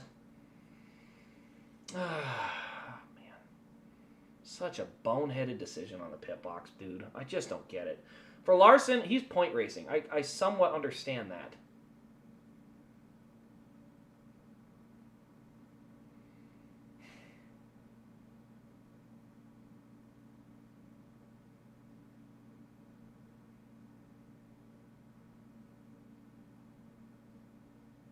.43 is in trouble, by the way. I think they're going to have to throw a yellow here. 43 has a broken front steering component. Yeah, actually, he's going to get out of the way. He did a good job. Good job, Jonesy.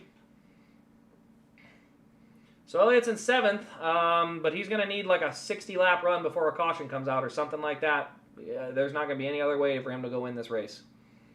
There's no choices left, unfortunately.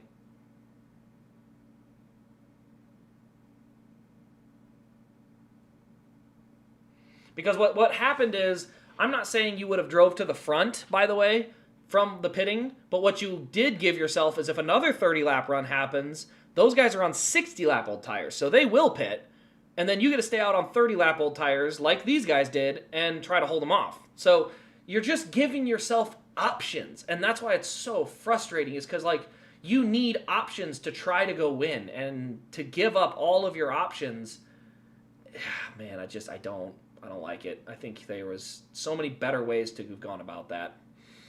It is what it is. Can't change it. So,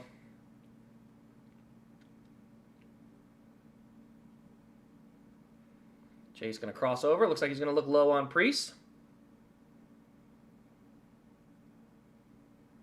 And he will go to the inside. He will take that spot. Very nice. Good pass. See if he can go get up to Gilliland here.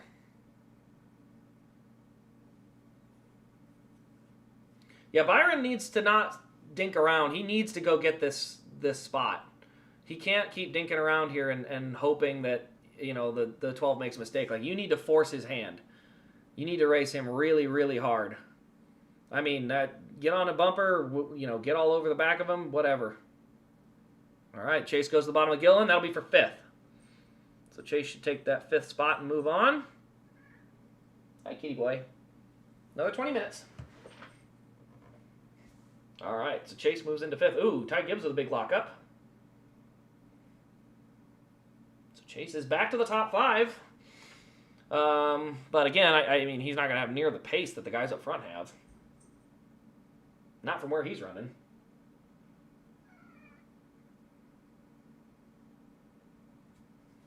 $85 to go. Still a long way to go in this thing, for sure. We can't count that out.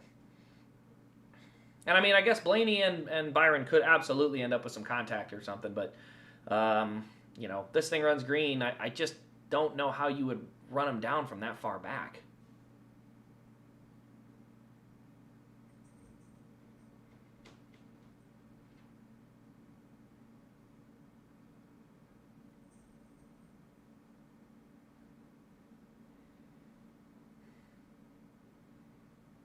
First guy on tires is Logano in 11th now. Or no, he's not even 11th. He's in 12th. No, it would be 11th. Ooh, we got contact. Ooh, a lot of contact there. Okay, he kept it straight, though. Byron needs to absolutely send it. Remember when NASCAR made SHR change stuff in 2021? They need to do that with the Penske cars because it's ridiculous. I mean, this is a spec car. So I don't know what the changes they could even make are. You'd have to figure out where the advantage is coming from to be able to make that change. But at the end of the day, I mean, the biggest thing is ooh, he just got by Custer. That's for 10th. Okay, Logano on the move. But yeah, clearly, I mean, Penske's good, but Hendrick's right there with him today. You know, like I said, I still go back to that pit decision at the end of stage 2. That was a bad pit decision for a lot of guys. I think that was, you handed the race lead to Ryan Blaney and those guys. And, you know, Blaney stayed up there. Logano fell back after that. But the fact is, you gave them that track position at that time. You just handed it to them. It's a flawed spec car. No doubt it's a flawed spec car. No doubt. Honestly, I think the Xfinity car is a prime example of exactly what you need. Because the Xfinity car, it is hard to pass. It is still hard to pass in the Xfinity car. So you still can have some of this hard to pass stuff while also allowing the guys to slip and bump and rub and get loose. And, I mean, you know, you just end up with more incidents for small contact, which is a good sign. It means the cars are hard to hang on to. The idea that we don't want there to be no cautions because of contact. Contact should lead to cautions because that means the cars are on edge. If the cars are not on edge, they're not leading to cautions because they're too stuck to the ground. You got to get them not stuck to the ground. All right, looking at lap times, though.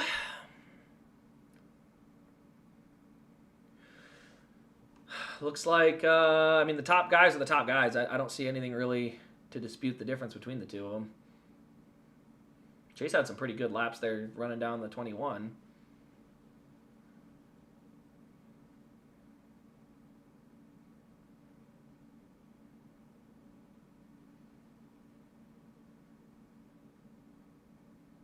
Kyle Busch is up 6. Actually, it's Kyle Busch.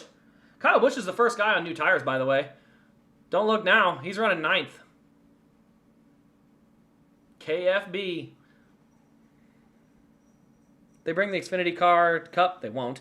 You need to change Daytona and Talladega package because the RCR dominance. I don't care. I don't care about the dominance for RCR at Xfinity. Even with that, you got to understand, Austin Dillon is absolutely fantastic at that style of racing. He is. He's won in other types of cars. So, like, just understand that if you put a bunch of Cup guys against Austin Hill, he's not going to be that dominant. They are absolutely not going to let him make the moves he makes. You know, when he tries to make a move, they'll hang him out to dry. Austin Hill would not win 10 super speedway races in modern Cup racing with those cars. It wouldn't happen.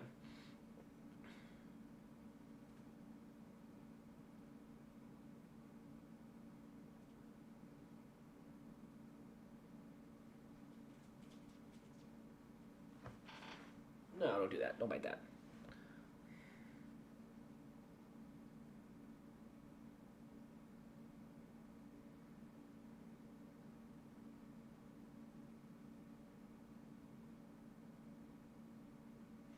Okay, we're under commercial here. Only thing NASCAR did right with the next gen was the symmetrical to reduce side force, and the diffuser never worked out as intended and caused dirty air. Yeah, so I think they did. The next gen has so many problems, but you're not wrong. The symmetry of the car is a part of it. The problem is, I think I would have gone with something more like the Xfinity car, which also is fairly symmetrical, but the biggest thing is that the Xfinity car, you can add what they call a lifted spoiler or a splitter to help reduce that front downforce. But it's okay. Downforce is not a bad thing. Giving the leader somewhat of an advantage is not a bad thing. just making this big of a deal where it's like in cup racing, the lead versus third is such a massive difference. That you don't want. But you absolutely can get on board with, the leader having a big advantage over 30th. I mean, of course, you got a clean racetrack. I mean, even sprint cars have that. The difference is you can overcome it once lap traffic becomes a thing, or different lanes start to become a thing. Like, there's ways around it, where NASCAR, they don't have as many options to get around that stuff. So Chase got to the back of the 21 and then has sort of stalled. He needs to definitely put a little pressure and try to get around. You can't just ride.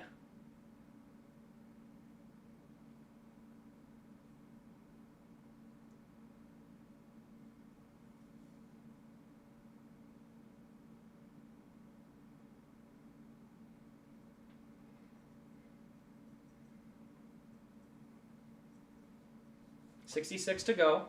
So since the pit stop, there's been 30 laps. They would have to go about another 30 for the tires to start making a difference. And even then, I think at this point it's too late to pit. I mean, 60 to go, you might. But I think this is about when the caution would have to come out to help guys like Kyle Busch, Joey Logano, Christopher Bell. That group would have to be helped right about now by a caution. Without a caution right now, it's going to be real tough for them to get through the rest of the field here.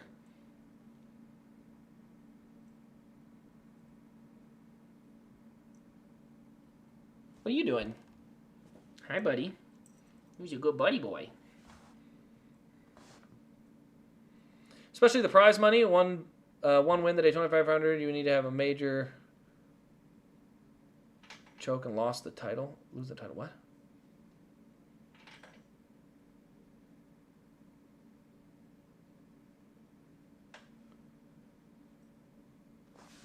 What are you doing? You just rubbing?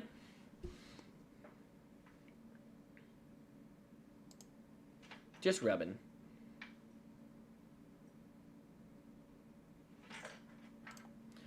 All right, so keeping an eye on Chase. His lap times have started to fall. This is kind of expected, though. This has not been his best long-run car. So like I said, they would have to go about another 15, 20 laps maybe for the tires to make enough difference. And even then, I just don't know if it's going to work because those guys behind him all have tires. Now, granted, the guys with tires are... there's only, let's see, how many guys have tires? On the lead lap, that is. 1, 2, 3, 4, 5, 6, 7 guys with tires. So you'd have to at least get by 7 guys on tires plus whoever's in front of you on the current tires. Oh, what are you doing? All right, that's enough. That's enough. We're not gonna do that. No, you're not rolling on the keyboard, damn it. Gosh dang it, you're gonna turn the stream off. All right, that's crap. Did I just lose the stream? I told you to get down.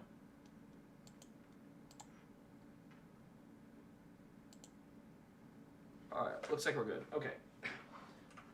Dang it! Why are you doing this? Get.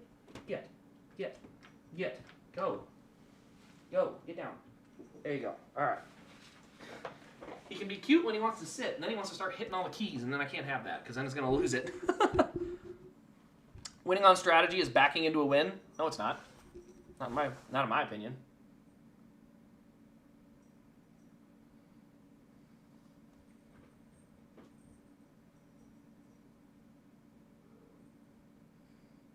I don't think strategy wins are backing into them. I think that's part of racing. Strategy is my favorite part of racing. I love strategy racing.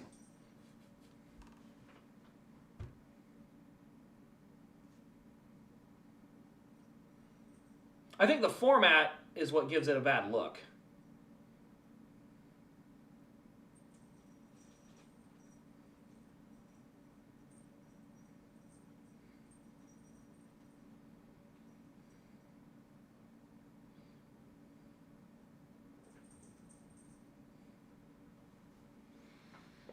.56 to go. And Chase did just lose a spot to Ryan Preece. Ryan Preece has been absolutely phenomenal today. Which, again, if it was a regular format, we would get to talk about Ryan Preece and how he's had an exceptional day on speed. But because of this silly format, we don't get to do that.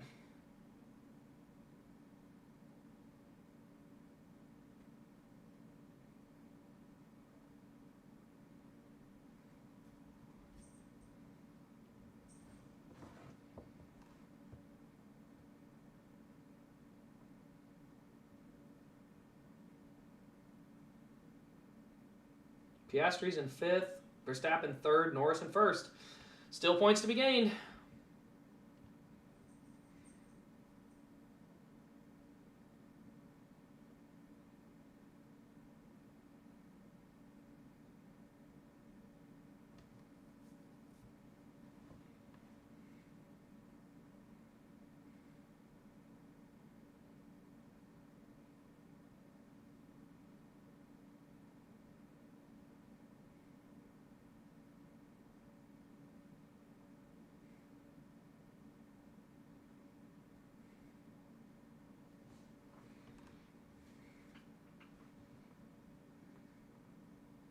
All right, Byron has closed back in on Blaney.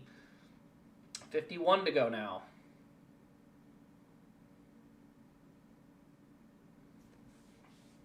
There would have to be a caution in about the next 10 laps to be at any point where you could maybe value pitting.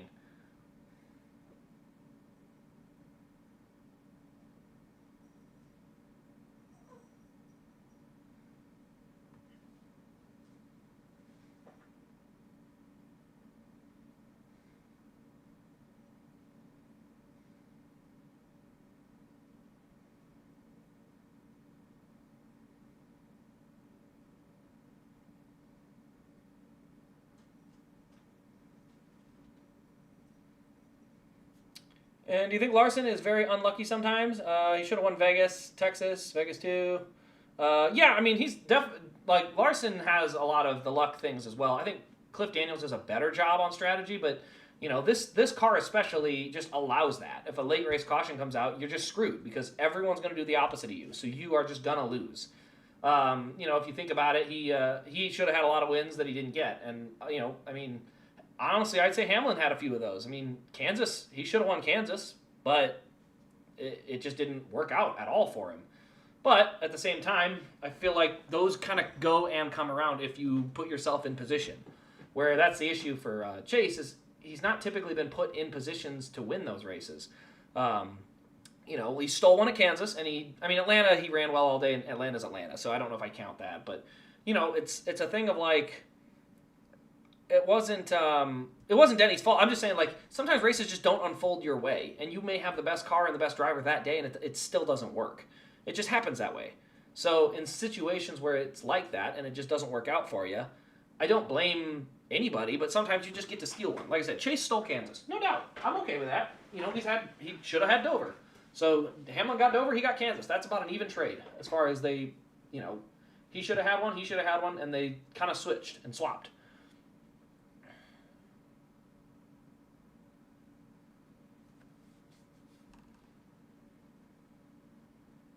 All right, Byron is there. 44 to go now.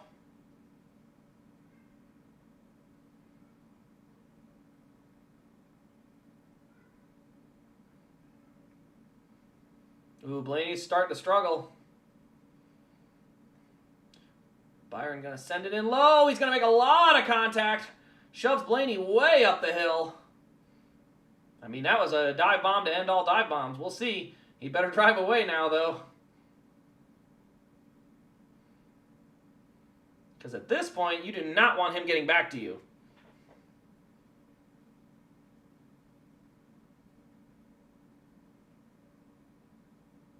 Yeah, that was... I don't know. That was a bit much. That was a little over-aggressive. Considering Blaney, if Blaney had done something, so there's a little bit of element to payback with it, I can maybe get behind it. There was no payback in that. That was just, I'm taking it. And it was a little sloppy. But, like I said, now the gloves are off. Whatever happens from here on out, game on.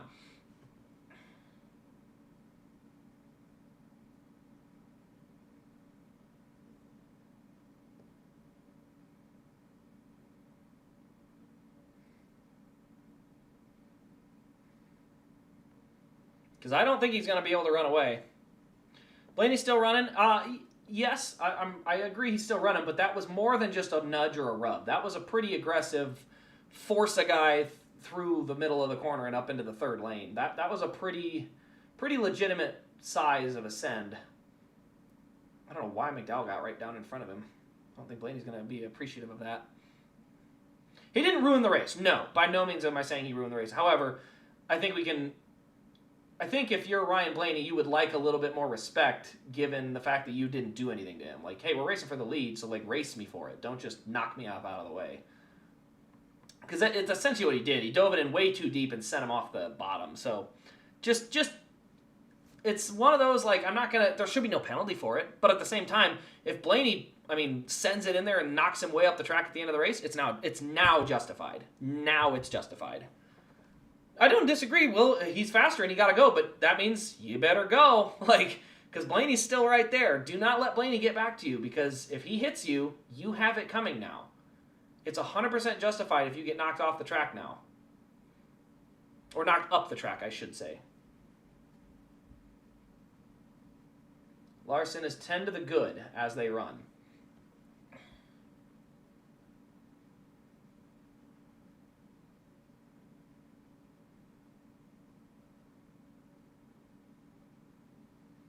.36 to go.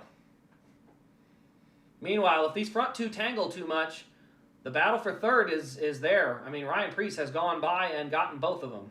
So now it is going to be a battle. Not even a battle. He's going to run away and try to go get the leaders, because he's fast. Ryan Preece is running some fantastic lap times.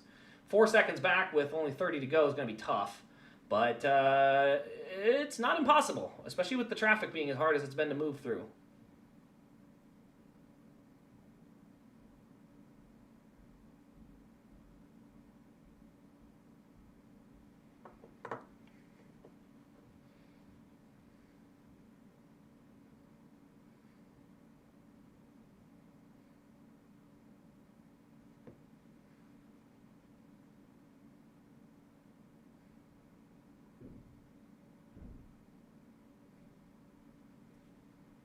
He caught Dillon at a horrible spot, but he honestly made pretty good work of him. I'll give Blaney credit there. He made good work of Austin Dillon. Oh, man. Blaney's got to get away. He's not getting away fast enough. But, Blaney's hanging right with him. Almost time for food, buddy boy. Another 30 minutes. Okay, now he's got to get by Haley. I assume Haley will leave the bottom open. That would not be wise to just block. Blaney really struggling now.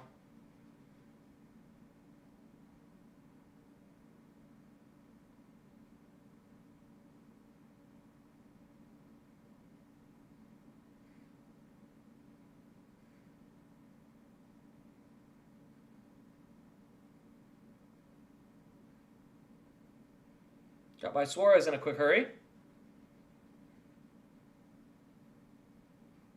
Then Suarez is going to block the 12.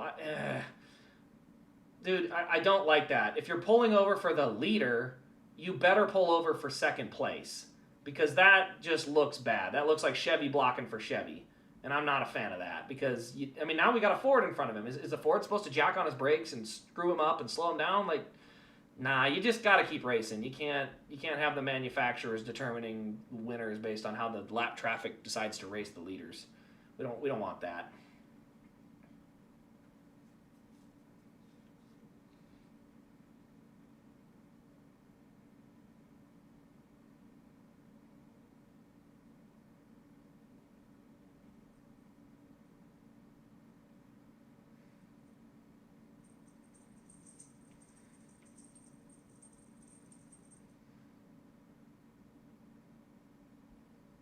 .28 to go.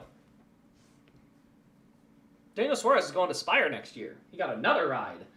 After underperforming in every car he's ever been in, he gets more rides. I don't want to hear anything about him not having opportunity. He had more opportunity than almost any driver I've ever seen in some of the best equipment in the Cup Series. So the idea that he hasn't had opportunity would be that's just nuts.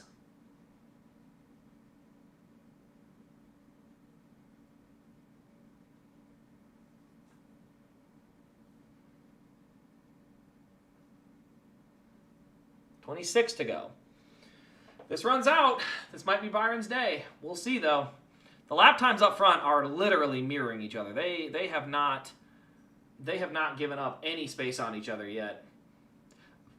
Ryan Preece has tried to run him down, but he's just not gaining fast enough.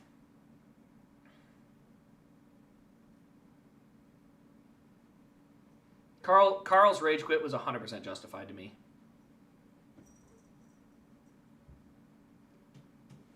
What are you doing? Don't scratch that. I don't need you scratching the acrylic.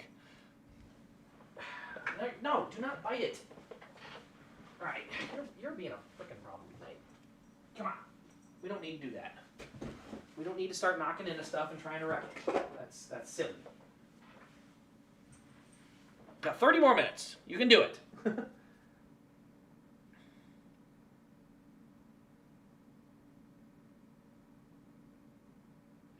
23 laps to go. Byron is starting to put a bit of a gap on Blaney.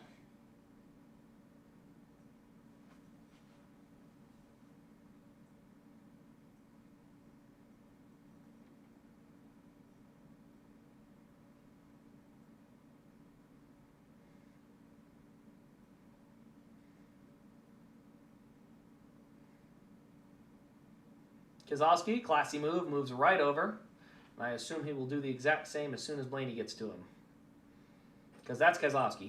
He's a pretty classy guy.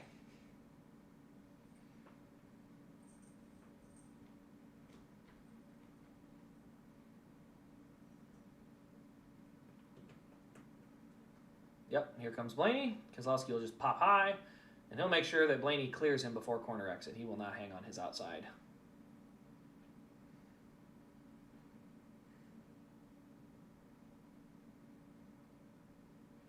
He blocked and lost himself that championship. Well, yes, but that caution shouldn't have happened, and Carl Edwards was absolutely a deserving champion. I think the way that his career unfolded, unfortunately, it was a justified rage quit. He's sitting there watching gimmicks, and then the minute NASCAR's like, we're going to go stage racing, he's like, more gimmicks? No, I'm done. I don't need to do this anymore.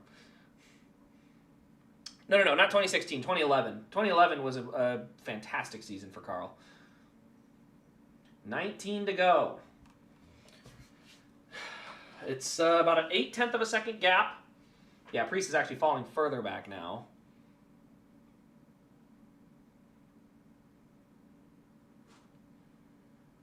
Oh my gosh, we have a caution. 17 laps to go. What do you do?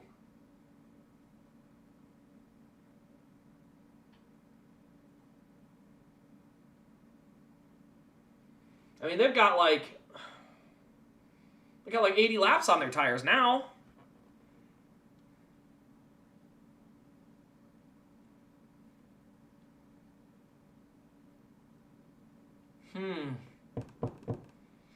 All right, I think if you're Chase, you do the opposite of the guys in front. You've got to win. So I think if you are Chase, you are going to do whatever they don't do. If they all pit, I think I stay out. I think I take, if I have the choice to get to the front row with 17 laps to go, I'm taking it. I'm absolutely taking it. Holy cow. This is huge. This is huge, guys. This is going to be massive. All right, let's see what we got. 16 to go. Chase Elliott, do not do what everyone in front of you does. If the pit's open and they all pit, stay the F out. 16 laps. You can make it on 16 laps. Tires are going to cool down. You can get them all cleaned off. Yes, they're not going to be as fast, but it's only 16 laps. You don't have to do that much. You just need a bunch of guys behind you to come with. And I think you will. I think you'll have guys come with you and stay out. So I am on team stay out here. 16 to go. Here they come. Here they come. They're coming in. They're coming in. Chase, do not come in. Do not come in. Do not come in. Stay out. Stay out. Stay out. Stay out. No, why? Gah! 2 tires then. 2 tires. Just do something. Give yourself the freaking lead. 4 tires. He's doing nothing. Absolutely nothing. Fire him immediately. This is so ridiculous. That is a terrible, terrible pit call. That is an awful pit call.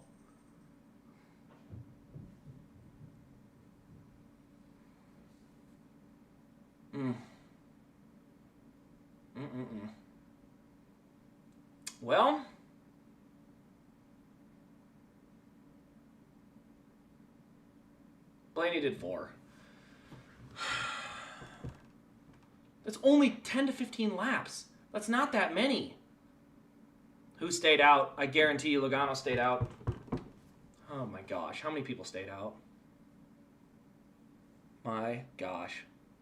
He came out 4th, but you got to remember there's going to be guys that stayed out. So we need to see who stayed out. And if nobody stayed out, shame on the whole sport. 14 laps to go at Martinsville, and you're not going to stay out on tires and give yourself a shot to win? That would be even more pathetic. Like, Kyle Busch should have absolutely stayed out there if he did. I don't know if he did or didn't. Let's see. All right, let's see.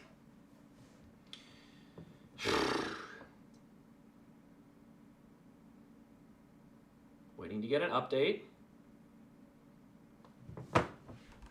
What? Nobody stayed out? No. There is no way nobody stayed out. Are you serious?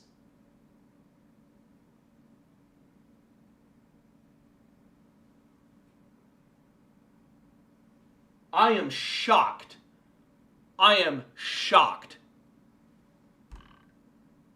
What? Nobody stayed out. There's going to be 10 laps to go. Kyle Busch hasn't won in 3 years. Why did you pit? You only have to go 10 laps. Are you kidding me right now? Oh my gosh. I am dumbfounded. I am dumbfounded. I can't believe nobody stayed out. Not one person. That is wild. Now, there is a car. No, yeah, there's not. Oh, my gosh. Nobody stayed out. That is nuts. That is nuts. It's good for Chase. It is good for Chase because he ended up coming out 4th. So he'll get to start on the 2nd row.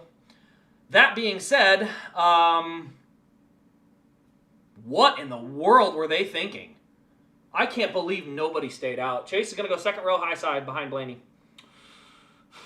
Wow. Wow. Well, Chase has a shot, so I can be happy there. Joey Logano is lining up 8th. I cannot believe Joey pitted, got tires earlier. I understand it would have been a long shot. But he's in 8th. It's way longer of a shot from there than the front row. I mean, imagine there's literally 2 hiccups on restarts, and now it's a green-white checker. All you have to do is get clear for 1 lap, and you will probably win. Wow. I'm a little disappointed that nobody tried anything. That bums me out a little bit. But here we go. It is time to settle it. Good restart. Chastain with a bit of a bad one. Down into turn 1 they go. Byron will clear.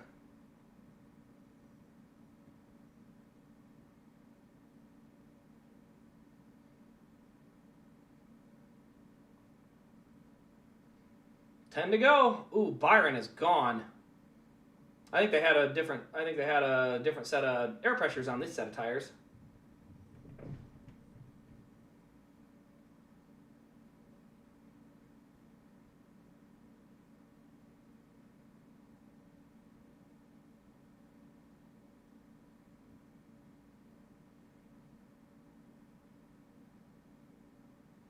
So Byron is trying to run away. Chase does not seem to have a good enough amount of speed here. He's going to need to do better than that.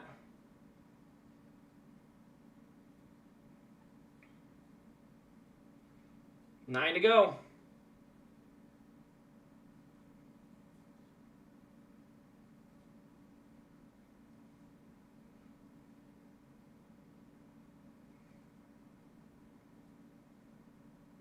Bell needs 7 points.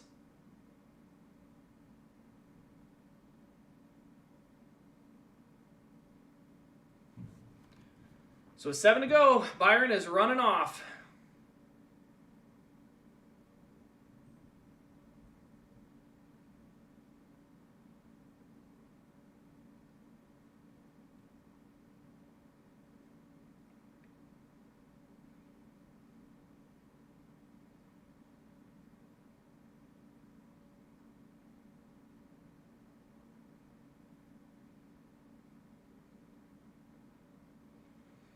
Coming around to 5 to go this time.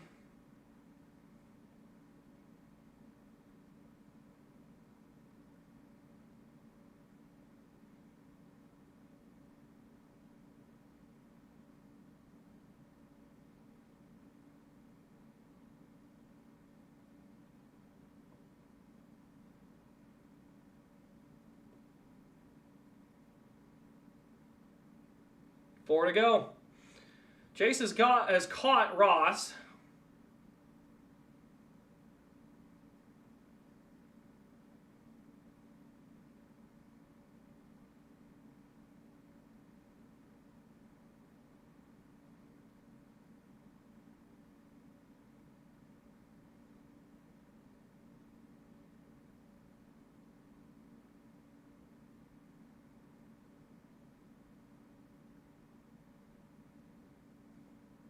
Coming to 2 to go, this time by.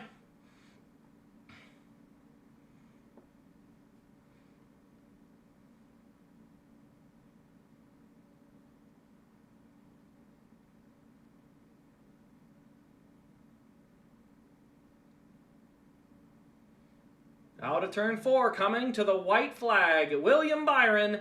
He might have done it. He needed to win. He sat on the pole, and I think he's going to find a way to get her done. See what Blaney does. I mean, I don't know what else Blaney really could do. Out of turn 4, it's going to be William Byron winning his way into the Championship 4. And Ryan Blaney and Penske Racing are locked out of the Championship 4. Big win for Byron.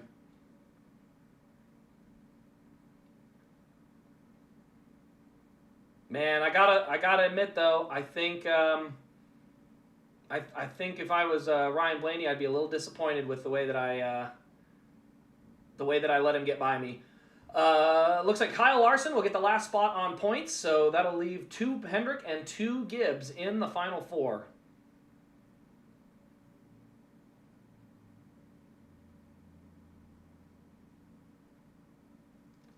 So we got Byron, Larson, Briscoe, and Hamlin. Probably the most deserving 4. I'd have to look at the point standings on the Winston Cup side, but I think that's pretty darn close. I don't know that you can get much more deserving than those. So I think that's a pretty deserving final 4. Overall, Chase runs good, comes up 3rd. I don't know.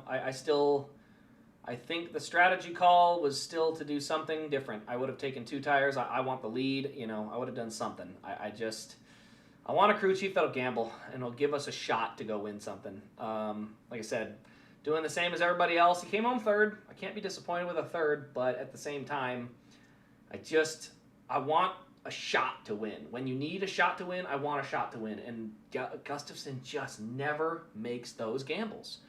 When there's a shot to win, I want you to take a shot to go win. You know, that's just the way I want that. When there's a shot to win, I want you to go win or have a shot to go win. And they just don't do that. And Gustafson is just very follow the leader-esque.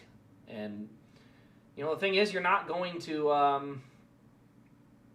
pass cars in this. I mean, you see it all the time. The guy that gets out front wins the race. It is impossible to pass unless you are 50 laps older tires or 50 laps down the road.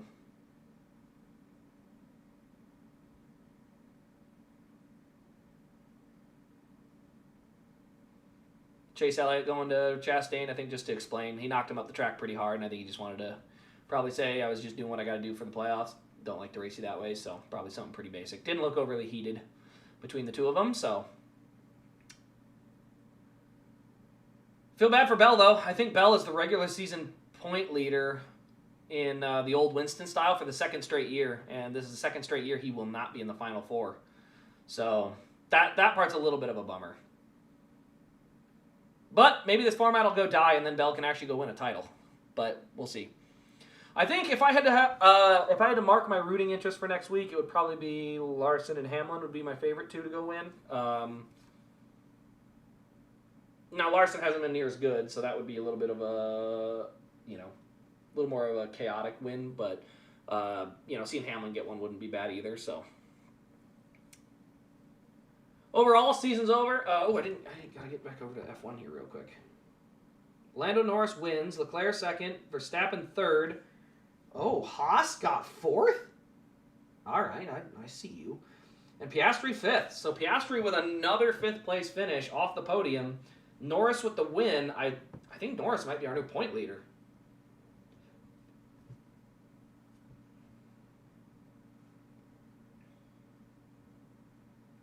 So an overall tough fight, but the Hendrick cars show that they're faster than Penske for once. So, you know, the dominance might be over. Unfortunately, that means going into Phoenix, it might be a Hendrick dominant day, but I guess we'll see. Led 300 laps again today. I mean, Byron, like I said, I hate to call it the clean air merchant, but a clean air merchant is a prime example. When he's out front, you're not touching him. Once he gets in traffic, you can catch him. But he was the best car today. You know, sat on the pole, led all the laps. I mean, he literally dominated this race. So